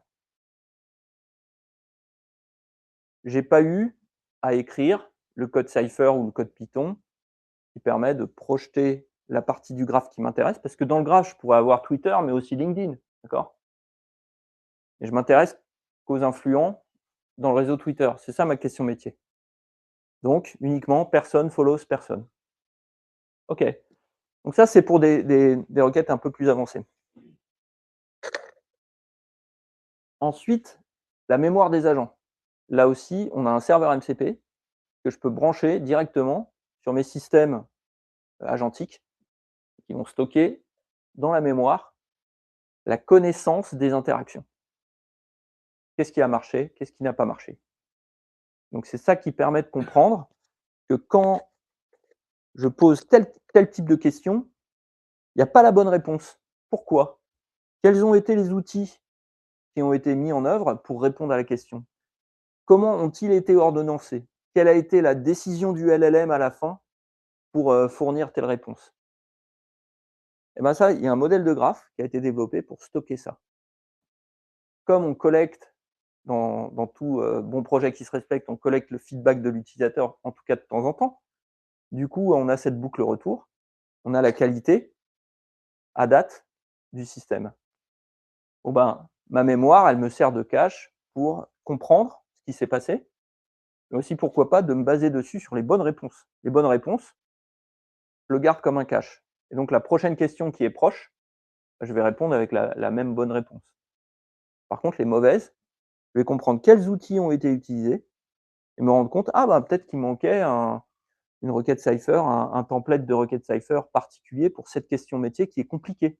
Et le text to Cypher n'y arrive pas. D'accord ? OK, la mémoire des agents. On a même pensé aux ops. Donc les exploitants, en tout cas quand tu utilises la solution cloud, il y a des API de provisioning de notre solution Aura. Donc en langage naturel, depuis Claude ou autre, je peux dire « Ah, crée-moi une nouvelle instance Aura ». Et même, j'imagine, la modélisation est ça. Je fais de la modélisation. Quand j'ai mon modèle, je vais pouvoir directement faire un exercice de dimensionnement avec mon client. Vous en aurez combien des nœuds personnes? 8 millions? OK. Ben, calcule-moi combien de gigas ça prendra. Du coup, je le couple à celui-là. Et je dis, ben, je crée directement l'instance de prod qui va pouvoir accueillir les données. Et l'instance de hors prod, qui est peut-être plus réduite, qui a un quart de la taille, etc. Je peux même demander, ah, sur toutes mes instances Aura, c'est quoi ma capacité totale? Quelles sont les bases de données qui sont mises en pause ou pas? Etc. pour faire du FinOps. Voilà. Là, on a aussi un projet pour avoir tous ces serveurs MCP en un seul. Comme ça, selon la question que je pose, bah, j'ai un serveur MCP ou un autre qui est utilisé. Le fait aussi de pouvoir pointer sur plusieurs bases de données. Ça, c'est très intéressant parce que votre cycle de vie projet, il est accéléré, mais comme jamais. Voilà. On fait plus la même chose, on pilote des agents, ouais, OK, il faut admettre que le nouveau boulot, c'est ça. On s'y fait, on s'y fait pas. Mais en tout cas, on donne accès quand on utilise des graphes de connaissances, pouvoir accélérer un petit peu tout ça, quoi. J'ai une question en ligne. Ouais, La question est: est-ce que l'amélioration inévitable des modèles, donc LLM, je oui. suppose, notamment sur les questions de context size et de raisonnement, ne va pas rendre les graphes obsolètes? Dans la mesure où il y aura plus besoin de faire tout ce travail de structuration de l'information si les modèles deviennent, plus futés? Alors c'est une bonne question, mais le modèle plus futé a forcément une fenêtre, une context window, plus importante. Ça, c'est la première chose. Hem Bah, tout dépend de quoi on parle. Enfin, est-ce qu'on dit que, un contexte de 100 000, c'est petit? Est-ce qu'on va venir à ça? Je sais pas. Il me semble que, c'est une question de frugalité. C'est-à-dire, est-ce qu'on est capable de mesurer exactement, ce qu'on consomme dans les projets informatiques? Et donc, nous, on se propose d'évaluer effectivement via des métriques en utilisant des frameworks comme Ragas ou et cetera, d'évaluer combien on consomme en token pour chaque question. Ça, c'est une première chose. Donc est-ce qu'on est constant selon la complexité de la question ou est-ce que, c'est la foire d'empoigne? D'abord aussi, c'est pas parce que les modèles s'améliorent qu'ils vont être moins chers. C'est vrai aussi. Hem, on pense que, structurer l'information, c'est ça qui permettra d'être, frugal, d'avoir des modèles de données compacts et donc de ne pas avoir aller dans la surenchère. C'est un peu la surenchère de l'armement sur les LLM. Hem, Pouvoir utiliser un LLM de qualité moyenne avec, un bon modèle de graphe et sans consommer trop de tokens.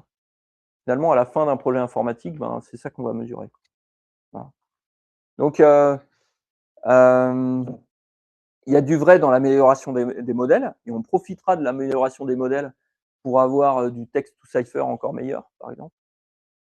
Donc convertir le texte en requête de graphe, ça va être de vraiment nous, on n'a plus besoin quasiment de on a un projet de modèle spécifique qu'on publie sur Hugging Face de text to cipher, qu'on entraîne avec, des dizaines de millions de requêtes cipher différentes et très variées. Mais de plus en plus, on se rend compte que, vu que notre doc en ligne, elle est pas trop mal, les modèles sur étagère, fonctionnent très bien pour faire du text to cipher. Et donc je pense qu'au contraire, il faut sortir de cette logique de course à l'armement. Et une autre question et ensuite je vais passer, ça prend en quoi c'est plus long de faire une requête via un graphe que via, un RAG classique? Parce qu'on a compris qu'il avait plus de contexte, mais du coup, il a besoin, de stocker plus d'informations, d'aller chercher via plusieurs, chemins différents son information. Est-ce que la requête est plus longue ou est-ce qu'elle est, la même longueur, Non, en général, quand je par exemple, alors ça dépend quelle est mon encre, dans mon graphe. Si je pars d'une question, par, contenu, donc donne-moi, la partie de cette publication scientifique qui parle de drépanocytose. OK, donc ben, là, je vais chercher un vecteur, donc je me retrouve sur une section de documents. Mais en plus, je voudrais savoir, ben, quelles sont les molécules qui sont mentionnées. Donc je suis un lien chunk vers entité de type molécule. Ah et cette molécule, elle est fabriquée par quel laboratoire? Donc je suis un autre lien vers le laboratoire. Bon ben, il faut savoir que quand des entités sont reliées entre elles par le graphe, le coût de traversée est quasi nul. puisque les entités dans un graphe Neo4j, les entités connectées sont stockées de façon contiguë. J'ai pas besoin de passer par une table de jointure et par un index pour savoir qui sont mes voisins. Donc finalement, mon contexte connecté, si j'ai bien fait mon modèle, il me coûte rien à aller chercher. Alors que, bah, si je devais scanner toutes mes entités dans tous mes documents, à chaque fois, mon contexte est énorme. Voilà. Donc c'est parce que les entités sont reliées par des liens sémantiques, parce que mon information est structurée, que j'y accède plus vite. Et dans mon cerveau, c'est ce qui s'est passé. J'ai créé des faisceaux qui ont relié des informations les unes, avec les autres. Et c'est ça qui me permet de ne pas aller scanner toute ma mémoire. Je crois que ça se passe comme ça, mais j'en ai une vague idée parce que mon cerveau est très imparfait. Hem, OK, je vais essayer d'aller un peu plus vite vers la démo. Ouais, vas-y, pardon. Juste rapidement, est-ce qu'il n'y a pas aussi tout simplement la question de de l'audit, de la traçabilité? On n'a pas forcément avec un LLM, voire même avec un world model, enfin en tout cas à Ah ma bah, alors, connaissance, il et y a il y a notamment pour des expertises métiers ou réglementées? ouais, complètement. Alors, c'est un autre argumentaire, c'est pas le seul. Alors, il y a la traçabilité, mais il y a aussi le droit à en connaître. Et ça va encore plus loin. Enfin, en gros, c'est la question de la gouvernance. Et quand je réponds à une question, il y a des domaines métiers où je dois être hyper fiable. Je peux pas me permettre de fournir une mauvaise réponse. Si je suis en soutien client et que ce soutien il est critique et que là on me pose une question, à 4 millions de dollars, il faut que je puisse répondre à la question à 4 millions de dollars ou la question à vie humaine ou et cetera, d'accord? Donc il faut que j'aille chercher une information qui est fiable. Donc ça, c'est la première chose. C'est est-ce que l'information est fiable? Ensuite, est-ce que j'ai le droit d'y accéder? Parce qu'effectivement, avec les LLM, bah, je peux, bourriner toute l'information dans le LLM, il va la traiter. Il a de la puissance. Est-ce qu'il a le droit de le faire en fonction de l'utilisateur qui est connecté? Donc là, l'intérêt de s'adosser à une base de graphes et à un graphe de connaissances, c'est que si vous prenez votre schéma du graphe, prenez votre lasso, vous entourez la partie du graphe qui doit être accessible à un rôle donné. Et vous faites un mapping entre le rôle dans Neo4j et les groupes dans votre AD ou des choses comme ça. Donc vous gérez le droit à en connaître. Le problème des LLM, c'est du tout ou rien. J'accède à tout ou j'accède à rien. En tout cas, quand je ne mets pas de base de données avec gouvernance. Donc role-based access control, property-based access control, attribute-based access control, etc. Il faut ça. Sinon, la même question métier est répondue tout le temps de la même façon par tout le monde. Ou alors, je dois construire une surcouche coûteuse par-dessus. Et c'est comme, heu, je me rappelle, un salon AWS où, au début des RAG, sur AWS, ben, on avait, la question métier. Puis, maintenant, on rajoutait des permissions. Bah, les permissions, c'était un prompt supplémentaire. On peut pas gérer les choses comme ça. On peut truquer le prompt, d'accord? Donc les permissions, c'est quelque chose, c'est oui ou non, quoi.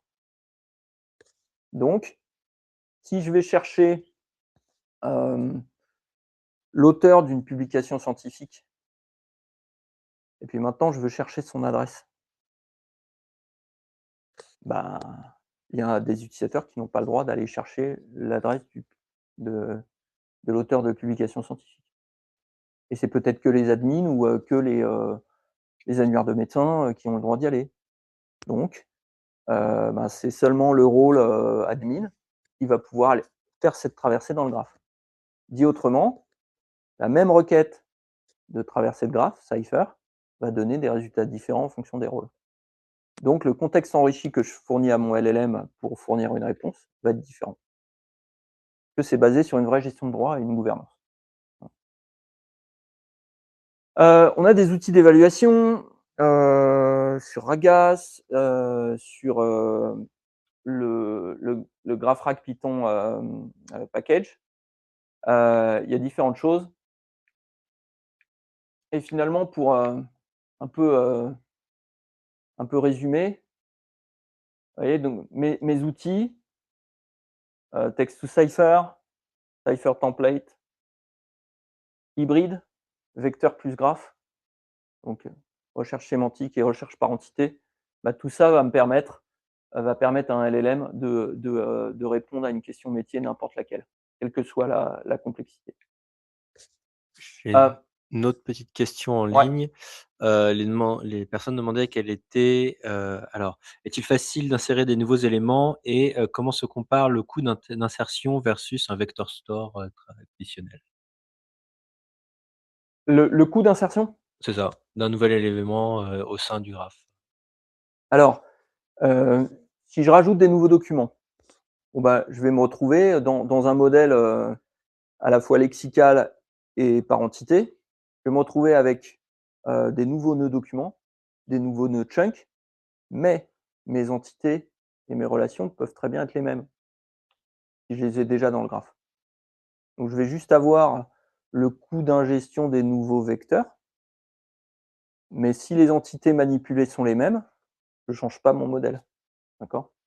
Ça dépend vraiment du détail que je cherche à. Je peux très bien, par exemple, nous on a fait ça en pharma, on avait des notices de médicaments, mais il y avait des parties de la notice qu'on ne prenait pas.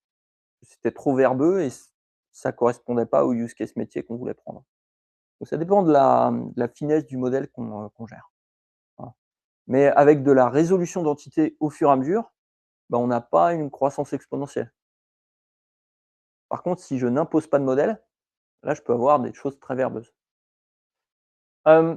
Alors, la précision accrue, il y a eu différentes choses. Il y a eu Letria qui a fait un blog post là-dessus. Il y a eu des publications scientifiques. Il y a eu Data2. Il y a eu Microsoft aussi. Donc, en gros, le GraphRag fournit des performances à peu près 3 fois meilleures que le RAG traditionnel, avec un meilleur raisonnement multi-sauts, donc plusieurs sauts pour trouver les informations. Différents benches sur la question. Nous, on a l'habitude de faire des benches dans les projets clients. Donc très souvent, on ne fait pas qu'une solution de graphe, on la compare avec du vecteur seul, par exemple. Ça nous arrive régulièrement.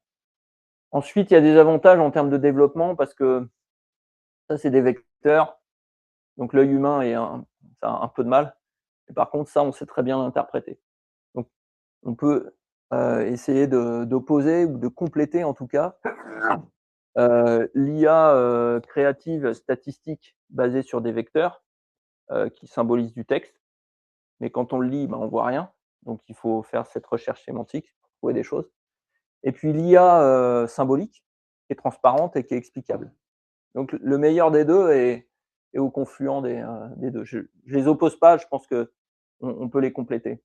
Ensuite, quand on parlait de gouvernance tout à l'heure, le droit à en connaître, moi j'aime bien cet exemple qui est sur notre site web de quelqu'un qui va prendre des rendez-vous médicaux. Et puis je pourrais dire que là, je suis relié à un numéro de téléphone. J'ai besoin de vérifier que c'est bien relié au patient Bob. Et puis Bob, il a eu un diagnostic médical avec le médecin. D'accord? Bon, peut-être que je pourrais avoir un lien direct patient-médecin, mais admettons, pour les besoins de l'explication et de la cause. Finalement, mon customer service, il a le droit de savoir qu'il y a un chemin sur le numéro de téléphone et le docteur. Comme ça, il confirme qu'il peut bien prendre un rendez-vous. Mais il n'a pas le droit d'accéder aux propriétés des nœuds et des relations traversées. Il n'a pas le droit d'accéder aux propriétés du diagnostic médical parce que c'est des données de santé. Donc, j'ai pas le droit. Dit autrement, c'est traverser sans voir, ça s'appelle. J'ai le droit de savoir qu'il y a un lien entre le docteur et le patient, sans pour autant accéder aux propriétés des nœuds et des relations traversées. Et ça, en technologie classique, on place des permissions en lecture et en écriture, mais pas forcément en traversée. Donc ça, c'est la force du graphe, pouvoir dire ce nœud-là, je peux le traverser, mais je ne peux pas accéder nécessairement en lecture ou en écriture. Ça, c'est important, la gouvernance des informations. Les bénéfices, on les revoit ici, donc meilleure précision, développement facilité et explicabilité améliorée parce que finalement, notre graphe de connaissances, on peut l'explorer. Voilà. Donc c'est un peu ces deux intelligences qu'on compare. l'intelligence statistique, l'intelligence sur le langage, le traitement du langage, la créativité. On est parfois surpris par la créativité des LLM. Et puis, l'IA symbolique de l'autre côté, l'intelligence symbolique, des faits, du contexte connecté. D'accord? Donc on essaie de réconcilier ces deux parties du cerveau, si tant est qu'il y ait bien deux parties du cerveau différentes pour ça. Ça, c'est le papier de Data World sur le graphe de connaissances, mais il y en a des nouveaux qui sont sortis là-dessus, et même hier. Là, c'est une représentation de ce qu'on appelle la Graph Intelligence Platform. Donc c'est un peu la même représentation de tout à l'heure, mais qui était de gauche à droite. Là, c'est de haut en bas. Donc ici, vous avez même en dessous de l'écran les sources de données. D'accord? Je peuple un graphe de connaissances. Et ce graphe de connaissances, c'est une base de données transactionnelle full acide. Donc les transactions sont atomiques, cohérentes, isolées, durables. Et c'est augmenté avec une bibliothèque de graph data science où j'ai plus de 65 algorithmes dans différentes catégories comme la centralité, la détection de communauté, la similarité, etc. Donc on va pouvoir projeter en mémoire des graphes et puis calculer des algorithmes. Pour les développeurs, il y a différentes façons d'interagir avec la base de données Neo4j, avec des drivers dont le comportement est unifié. J'instancie un driver, je crée une session et dedans, je passe des transactions en lecture ou en écriture. Par-dessus, j'ai des outils de visualisation et d'exploration, comme le Neo4j Browser, on va le voir dans la démo, Bloom pour explorer, NeoDash pour les tableaux de bord, et puis aussi de plus en plus de la modélisation et de l'import sans code. Il va sortir dans pas longtemps. Là, on a des modèles. En fait, on a par exemple des connecteurs pour Databricks, Snowflake, BigQuery, tout ça. Donc on renseigne l'URL de connexion avec les credentials qui vont bien. Ça crée automatiquement un modèle. Et on importe sans code. Ça, on va le faire pour les documents. Donc comme ça, drag and drop de PDF, de choses comme ça. Où on dit simplement, mes PDF sont sur tel S3, stockage objet. Crée-moi un modèle de graphe qui permet d'ingérer ces PDF directement. Donc, de plus en plus, c'est une vision plateforme où on en fait, on va dire, le moins possible, enfin du low code. On a aussi, une fois qu'on a un graphe de connaissances, on peut mettre une API par-dessus, déterministe, et pas qu'un serveur MCP. Donc, avec le formalisme GraphQL. Et tout ça est hébergé sur Aura. Et puis par-dessus, on crée des applications agentiques. Alors, j'ai presque fini. Je vais vous faire une petite démo. Donc l'idée, c'est que finalement, on peut aussi remplacer les plats de spaghettis dans nos systèmes d'information par des architectures plus efficaces. On peut se rendre compte qu'on peut éviter les silos de données, mais en partant d'un besoin métier, on va créer un graphe de connaissances à façon, composé de données structurées et non structurées, et là, créer des workflows agentiques par-dessus ce graphe de connaissances. Donc, de plus en plus, on va là-dessus. Faire quelques cas d'usage avant de faire la démo. J'en ai pas mis beaucoup aujourd'hui. Alors, les cas d'usage typiquement graphes, on essaye d'analyser les influences sur les réseaux sociaux, notamment lors de différentes élections, par exemple américaines. Donc bon, c'est un peu galvaudé de dire protéger la démocratie, mais c'est analyser les données autour des encouragements à voter ou des réseaux sociaux, des choses comme ça. Donc essayer de faire en sorte que, on va dire, des règles soient respectées, qu'on ne soit pas juste des pantins influencés par les messages dans les réseaux sociaux. Sur tout ce qui est recherche médicale, là, il y a différents projets et dans plein de domaines, notamment sur la recherche contre le cancer, mais pas que. Juste pour vous dire, un médicament, ça met 10 ans à être développé, en gros, de bout en bout, depuis la recherche jusqu'aux essais de phase 3 et puis le lancement sur le marché, on peut gagner 4 ans sur 10 ans. Rien qu'en faisant des graphes de connaissances justement. Et parce qu'au début, dans la phase amont, on doit faire ce qu'on appelle des phases de criblage et donc prendre tout un tas de petites molécules et puis dire: «Est-ce qu'elles ont une influence X ou Y sur une cible?» Et très souvent, là, c'est des trucs de bourrin. J'en prends des milliers et je les teste, centrifugeuse, machin, essai, tout ça. Sauf qu'avec un graphe de connaissances, on tire les liens et on est capable de prendre juste une petite fraction des molécules et de faire des tests qui sont beaucoup plus concluants. 4 ans de gagné. Mission to Mars, ça c'était un des exemples initiaux avec la NASA, où il y a la fameuse capsule Orion. Donc pour leur nouveau programme d'envoi de navettes, quand les astronautes reviennent sur Terre, il se peut qu'ils amérissent et non pas qu'ils atterrissent. En général, c'est le cas. Sauf que la capsule, il est possible qu'elle se retourne. Donc quand tu as passé un certain nombre d'heures carrées dans l'espace, tu arrives sur Terre et qu'en plus tu es à l'envers, il faut une procédure pour remettre à l'endroit la capsule. Et la procédure, ils ne savaient pas où elle était. Alors ils cherchent, puis ils avaient un super wiki, donc ils cherchent dans le wiki, tout ça. Bon. Et donc il y a David Meza, chief scientist à la NASA, qui a l'idée de faire un graphe de connaissances. Donc il pose la question, où pourrait être cette information sur le retournement de la capsule? Et il ne trouve pas. Mais il trouve une personne qui pourrait avoir le skill, parce qu'il a fait un graphe de connaissances avec les compétences. Et la personne, elle est à la retraite. Et elle a une habilitation, secret défense ou je sais pas quoi, pour sortir des documents. Et ils vont chez cette personne et ils trouvent le document. Et ils le scannent et ils le remettent dans le wiki. Voilà. Et ben 2 ans de recherche évitée. 2 millions de dollars. Par un simple graphe de connaissances sur qui est compétent sur tel sujet. Non. Ça peut faire gagner beaucoup. Un autre exemple, c'est Klarna, qui est un FinServe moderne, qui a beaucoup communiqué sur les réseaux sociaux sur le changement de leur stack IT. Et donc, ils se sont vantés. Alors, bon, sous le capot, c'est pas aussi rose que ce qu'ils ont raconté, mais en tout cas, ils ont rationalisé énormément leur utilisation IT et notamment tout le domaine Salesforce, etc.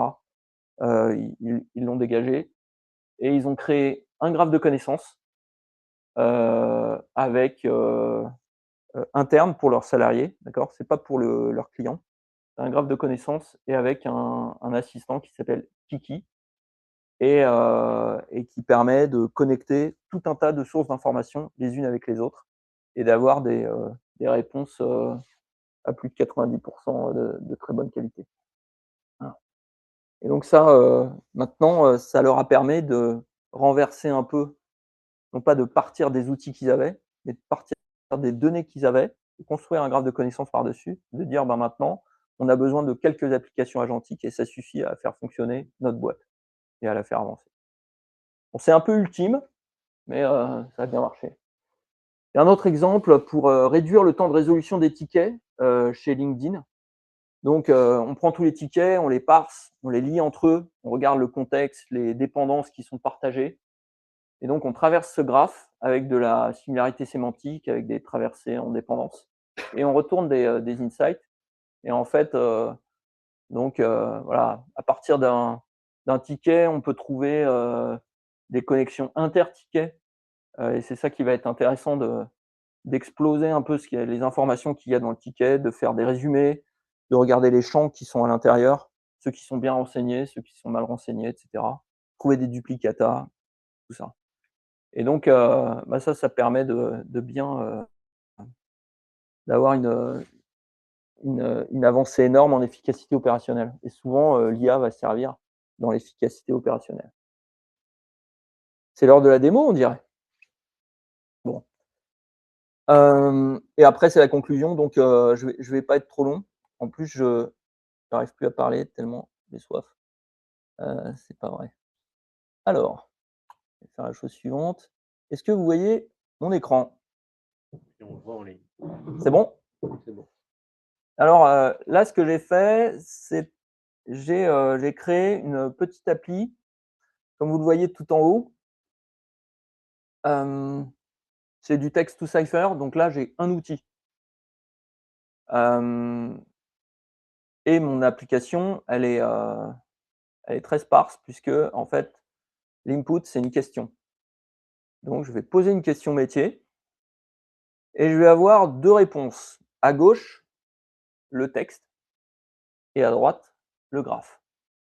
En bas à gauche, j'aurai, la requête cipher qui aura été générée. D'accord? Alors ça, c'est on va dire l'application métier. Donc je veux savoir de quoi est composée une éolienne avec des pièces qui s'assemblent entre elles pour former une éolienne, d'accord? Mais ces pièces, elles sont elles-mêmes faites de matériaux différents, elles sont fournies par des fournisseurs, et cetera. C'est ce qu'on appelle la bill of material. Et la bill of material, le meilleur exemple, c'est votre armoire IKEA que vous avez montée ce week-end. Vous avez une notice. Puis, au fur et à mesure des assemblages, puis des assemblages d'assemblages, jusqu'à arriver à une étagère qui tient à peu près debout. Hein. OK. Et puis, ben, là, finalement, le graphe de connaissances qu'on va voir ici, là, si je peux l'interroger. Donc là, vous avez la plateforme Aura. Et dans cette plateforme, je peux utiliser un outil qui s'appelle Explore, qui s'appelle aussi Bloom. Et je peux lui mettre des petites requêtes qui mimiquent, qui font semblant de faire du langage naturel. Là, je dis, ben, je voudrais la décomposition de mon produit Siemens Gamesa machin. Donc ça, c'est une éolienne. Donc quand je remplis ça, ben là, ici, j'ai mon produit. Voilà. Donc ça, c'est mon éolienne avec ses propriétés. Et puis, je vais avoir des assemblages et même des assemblages d'assemblages. Ça, c'est aussi un assemblage de pièces. Et puis, je vais trouver toutes mes pièces. Puis, si jamais je voulais aller voir quels sont les fournisseurs, ben, je sélectionne toutes mes pièces et je vais dire, ben, je vais aller chercher tous mes fournisseurs. D'accord? Ou si je voulais aller chercher tous les matériaux qui composent ces pièces, ben, j'irai chercher via la relation made of tous les matériaux. Et là, je peux aller double-cliquer. Ça, c'est les données qui sont stockées dans une base de graphes transactionnelle full ACID. OK. Maintenant, mon front-end, alors je ne sais plus si je l'interroge en français ou en anglais, mais je crois qu'il est compatible. Donne-moi les produits, les produits éoliennes. Donc là, c'est connecté à un serveur MCP et un serveur MCP Cipher. Donc je vois en dessous match P product, return P. Ça va, c'est pas trop dur. Donc je suis allé chercher les nœuds produits. Ça me retourne donc tous les nœuds produits avec les propriétés à l'intérieur. Ces propriétés, ben, en gros, c'est un JSON. J'ai un tableau de JSON et avec le modèle, la puissance, le diamètre du rotor, la hauteur du moyeu, etc. Type de transmission. Donc là, c'est mes 3 modèles. Alors Claude rajoute des petites choses, d'accord? Et puis ici, je peux les explorer, c'est mes objets du graphe, d'accord? Mais si je veux aller plus loin, bah, j'ai besoin de savoir comment ces éoliennes sont découpées en pièces, en assemblage, en sous-assemblage. Je voudrais savoir s'il y a des pièces critiques. Je voudrais savoir s'il y a des terres rares qui composent ces pièces. Donc je vais poser une question plus compliquée. On va voir le requête cipher qui va être généré. Donc si je prends mon ami Nordex N163, il connaît vachement en éolienne. Donc pour l'éolienne Nordex 163, y a-t-il des pièces critiques contenant des terres rares? Donne-moi les fournisseurs.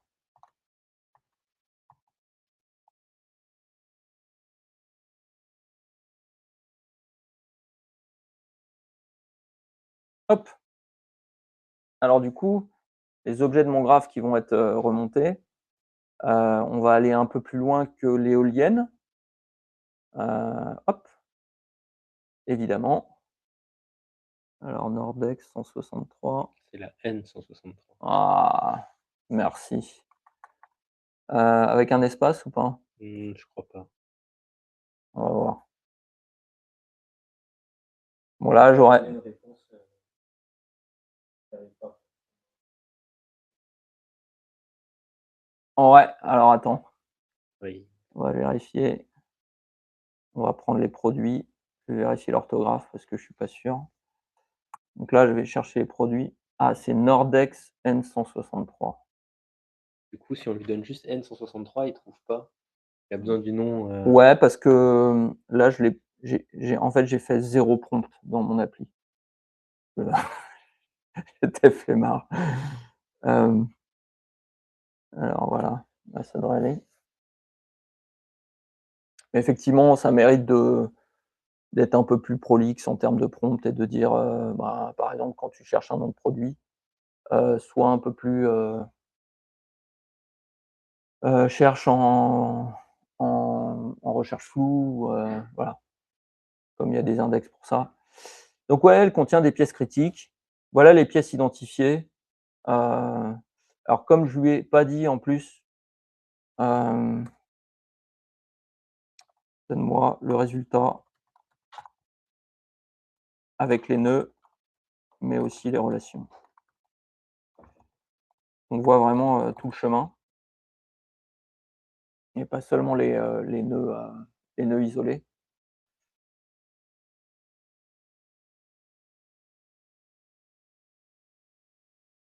OK, donc là, cette fois, alors c'est bizarre qu'elle m'ait pas mis ça, mais bon bref. Donc là, on a mon assemblage, on a les pièces en verre, on a les matériaux qui là sont justement, des matériaux qui contiennent des terres rares. Donc il y a marqué, catégorie Rare Earth et puis ici, on a les différents fournisseurs, BB Motors et cetera, tout ça. Donc selon mon modèle, finalement, j'aurais pu, continuer à raffiner mes questions. Ce qui est intéressant ici et c'est, peut-être, m'arrêter là-dessus. Vous voyez une petite étoile là? Donc le le serveur MCP qui a la connaissance du schéma sous-jacent, il connaît le modèle, mais il l'explore et donc il voit qu'il y a du as assembly ou du as subassembly, mais plusieurs fois, du récursif. Donc il met du étoile avec une profondeur de 1 à 3. C'est comme si vous faisiez des joins plusieurs fois, voilà. Et donc je vais chercher les assemblages, puis les pièces, puis les fournisseurs et je vais chercher aussi par un autre chemin les pièces vers le matériau. Voilà et je retourne tous ces objets-là. Hem, bon, pareil, j'ai été très aidé de l'intelligence artificielle pour créer le front, hem et ça m'a pas pris, beaucoup de temps de faire ça, quoi. Donc de plus en plus, hein et peut-être que c'est la dans la conclusion, hein, qu'on pourrait dire ça, c'est que, moi j'avais l'image de d'un métier, qui est en train de penser à quelque chose et on va essayer de se rapprocher le plus possible de ce qu'il veut. Il me semble aussi qu'avec l'IA et la capacité à coder, bah, on peut se rapprocher le plus possible du front qui lui conviendrait exactement. Ça nous coûte beaucoup moins cher maintenant de faire ça. Et donc, un modèle à façon, basé sur des données structurées ou non structurées, un modèle de graphe qui permet d'aller au plus proche de l'utilisateur métier. Je pense qu'aujourd'hui, on ne peut plus foirer de projet informatique. Sauf si on s'engueule. Sauf si on se passe pas les informations. Mais on peut plus foirer de projet informatique. On peut que les réussir. Donc peut-être qu'il y a un âge d'or là où on va réussir des projets, les clients vont être contents, et cetera. Ou alors on va gâcher ça.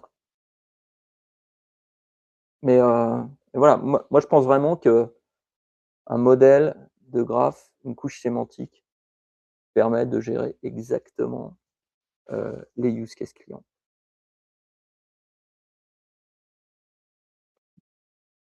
Question? Ouais, une question que je me pose en voyant, le graphe là que tu nous as montré, c'est, heu, comme on rajoute beaucoup d'informations, dans les connexions entre les nœuds et les entités, à quel point un graphe, ça prend plus de mémoire à stocker que, la même donnée tabulaire qui serait beaucoup plus longue à naviguer, mais, Ouais, alors, ça se mesure. Tu vois, par exemple, un nœud, ça doit prendre, 17 ou 19 octets. Une relation, 2 fois plus. Une propriété, ben, ça dépend. Et donc, qu'est-ce qu'on va stocker dans le graphe? Bah, parfois, c'est pas toutes les données. Je donne un exemple, la, tu vois, ici, mon produit Nordex là, j'ai des petites images. Je les ai pas, stockées dans le graphe. C'est une URL. Là, je vais pas stocker des blobs dans un graphe. Là, ce serait, ah ben, en général, ce qui coûte en stockage, c'est les propriétés importantes, mais on a changé aussi, nos architectures pour permettre de sharder, donc de distribuer les propriétés coûteuses. mmh, Et donc, ce qu'on appelle, tout ce qui est fabrique et puis, là maintenant ce qu'on appelle infinigraph, le fait de pouvoir, notamment stocker des vecteurs ou des propriétés importantes, sur des shards, et ces shards sont pas forcément coûteux en termes de stockage. Donc on peut utiliser des classes de stockage différentes. Bah, je dirais que, non, on va pas tout stocker, pas forcément. C'est une base de données, donc elle compresse assez bien, et en gros on va pas avoir des énormes graphes si on n'a pas des énormes sources de données. L'important c'est un peu le côté, exponentiel des parcours et des connexions. Donc avec les mêmes données, tu vas pouvoir faire plus de choses qu'avant parce que tu utilises les connexions. Si tu changes pas les choses, le modèle, que tu as peu de façons de traverser, ben, tu as pas forcément d'utilité à aller vers le graphe. Mais on a très souvent des projets polyglottes où on a, stockage initial pour une fonction donnée, et puis avec les mêmes données, on fait plus qu'avant. Je peux te rappeler quelque chose, mais dans le graphe, donc on calcule les embeddings pour les nœuds, mais est-ce qu'on les calcule aussi pour les relations? Alors, en fait, les embeddings, c'est pour des propriétés. D'accord. Donc alors, il y a 2 choses dans les embeddings, d'accord? Donc un vecteur, ça peut représenter à peu près n'importe quoi. Et un vecteur peut représenter un bout de texte. Ce bout de texte, il peut être stocké, pourquoi pas sur une relation, et pourquoi pas sur un nœud. Donc on peut créer des vecteurs et les index qui vont avec, pour indexer, sémantiquement les données qui sont stockées dans ces propriétés-là. Ça peut être des propriétés sur des nœuds ou des relations. Maintenant, on a aussi d'autres embeddings, et c'est ça qui est compliqué et un peu confusant. C'est qu'il peut y avoir des embeddings qui symbolisent la position d'un nœud dans un réseau. Et donc, c'est plus du tout la même chose. C'est plus du texte qu'on embed, qu'on vectorise. Cette fois, c'est la position topologique d'un nœud dans le réseau. Ça, c'est ce qu'on appelle un node embedding.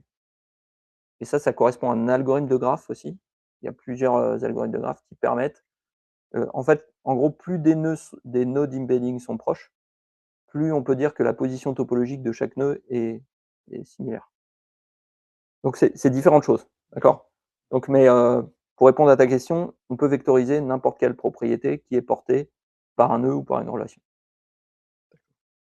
J'avais une deuxième question. Donc quand on fait une requête, donc on prend la question et on va chercher les nœuds les plus proches, notamment avec votre exemple, quels sont les travaux de Marie Curie? Ouais, Eh bien, admettons qu'on a un Pierre Curie dans le graphe, donc est-ce que ça risque pas de rajouter du bruit? Et donc est-ce que ça vaut pas le coup d'extraire les entités dans la requête? Oui, justement justement, en général, la stratégie, elle est pas de prendre uniquement la recherche sémantique ou uniquement, la recherche avec des index, textuels, mais plutôt de laisser le LLM choisir le cocktail d'outils qui donne le meilleur résultat et notamment, on fait des requêtes qu'on appelle hybrides. C'est-à-dire, on fait de la recherche sémantique pour trouver des chunks qui contiennent Marie Curie, mais si on trouve dedans Pierre Curie, bah, peut-être que déjà, il ne sera pas dans le top K, parce qu'il y a Pierre au lieu de Marie, d'accord? Mais s'il est dans le top K, dans le top 5, vu qu'on ne trouve pas forcément l'entité qui s'appelle Marie Curie reliée à ce chunk, alors on le dépriorise, tu vois? Donc il faudra bien extraire l'entité avant. Oui, mais on va le faire automatiquement par traversée. Puisque les chunks, les bouts de texte, sont reliés aux entités extraites dans le graphe de connaissances. C'est pas les vecteurs tout seuls et les entités toutes seules. C'est vecteur plus entité et relié entre elles. Un vecteur est relié aux entités qui sont à l'intérieur de ce vecteur, à l'intérieur du texte qui est vectorisé. Et donc, quand on fait une recherche hybride, on va chercher le texte le plus proche et les entités qui sont reliées, mais on peut faire du filtrage avant ou après. Donc, je peux partir des entités et chercher les vecteurs proches, ou je peux partir des vecteurs proches et chercher les entités et faire du filtre dessus. Donc et les index vectoriels, permettent de faire ça. Merci.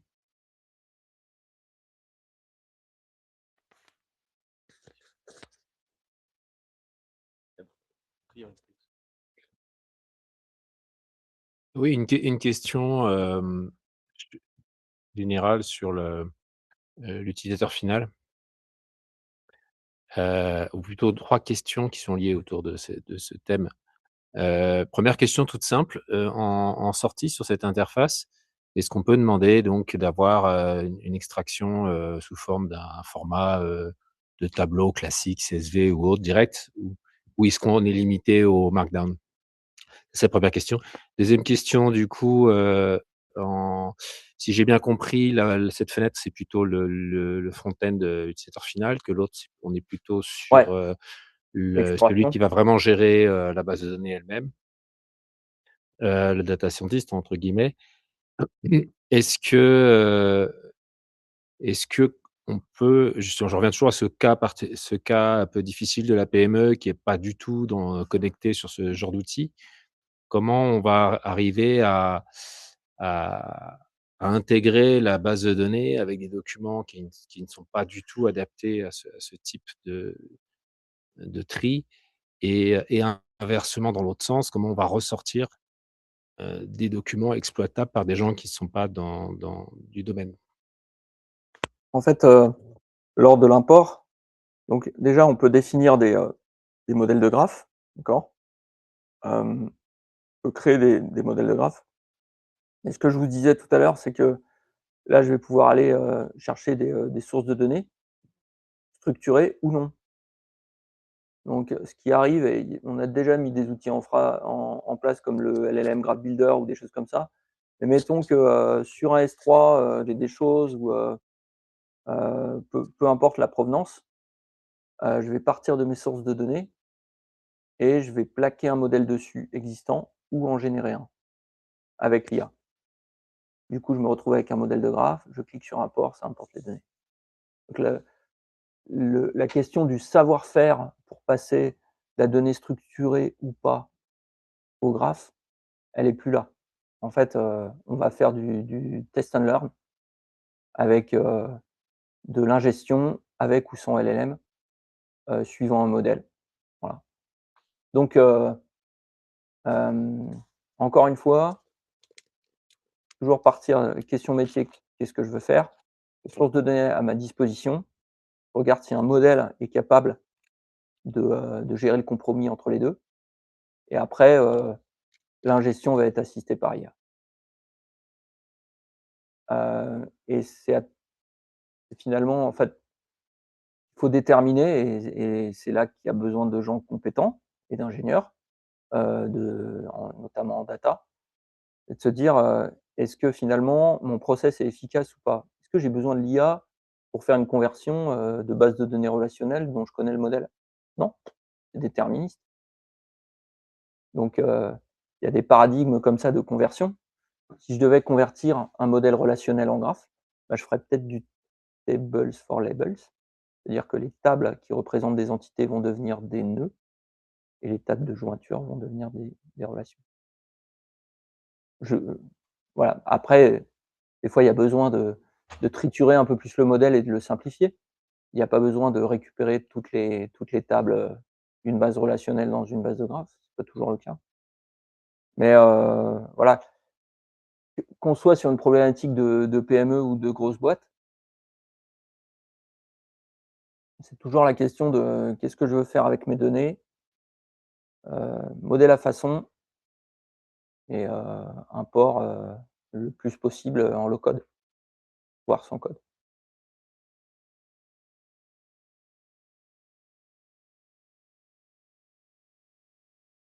Le mot de la fin? Est-ce qu'il y a d'autres questions? Sinon, je crois qu'il y a encore une question en ligne.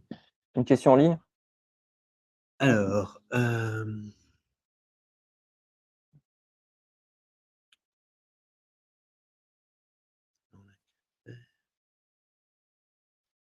la première question en ligne, c'est: fait-on un modèle par question métier ou traite-t-on l'ensemble des use cases avant de construire le modèle pour répondre aux questions métiers?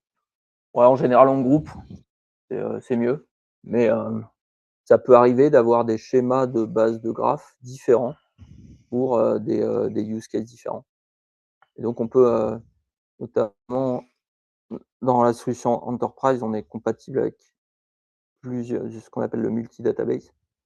Donc on est capable, avec une même instance, de gérer plusieurs modèles. Mais on peut aussi faire ce qu'on appelle de la fédération et du sharding. C'est-à-dire qu'on peut interroger avec une même instance Neo plusieurs autres instances. Donc une requête Cypher peut être distribuée sur différents modèles. C'est, la fédération et le sharding. Ouais. Est-ce qu'il y a une dernière question? Non? Eh bien, merci beaucoup Cool. pour cette Vous présentation m'avez riche. bien trituré. Ah, merci en tout cas pour les questions. Et puis, bah, je suis à votre disposition et même après coup, si vous voulez me contacter, sur des projets d'IA et de graphes, avec plaisir. Moi, j'ai une Bon. dernière question du coup. C'est pour les relations en fait entre les nœuds. Comment du coup on les définit? Est-ce que c'est généré automatiquement ou en fait c'est nous qu'il faut qu'on les prédise? Alors, il y a une question, une dernière question qui a été rajoutée. Pour les relations entre les nœuds, est-ce qu'elles sont définies automatiquement ou est-ce que c'est nous qui les construisons? Et je pense que c'était ce que tu disais, avant sur, le fait d'utiliser des modèles de construction. Ouais, donc soit on part d'un modèle de graphe, préexistant et qu'on plaque sur nos données, donc qu'on impose. Et donc lors de l'import, on va créer automatiquement des types de relations données. Soit on est dans la créativité et finalement on découvre au fur et à mesure.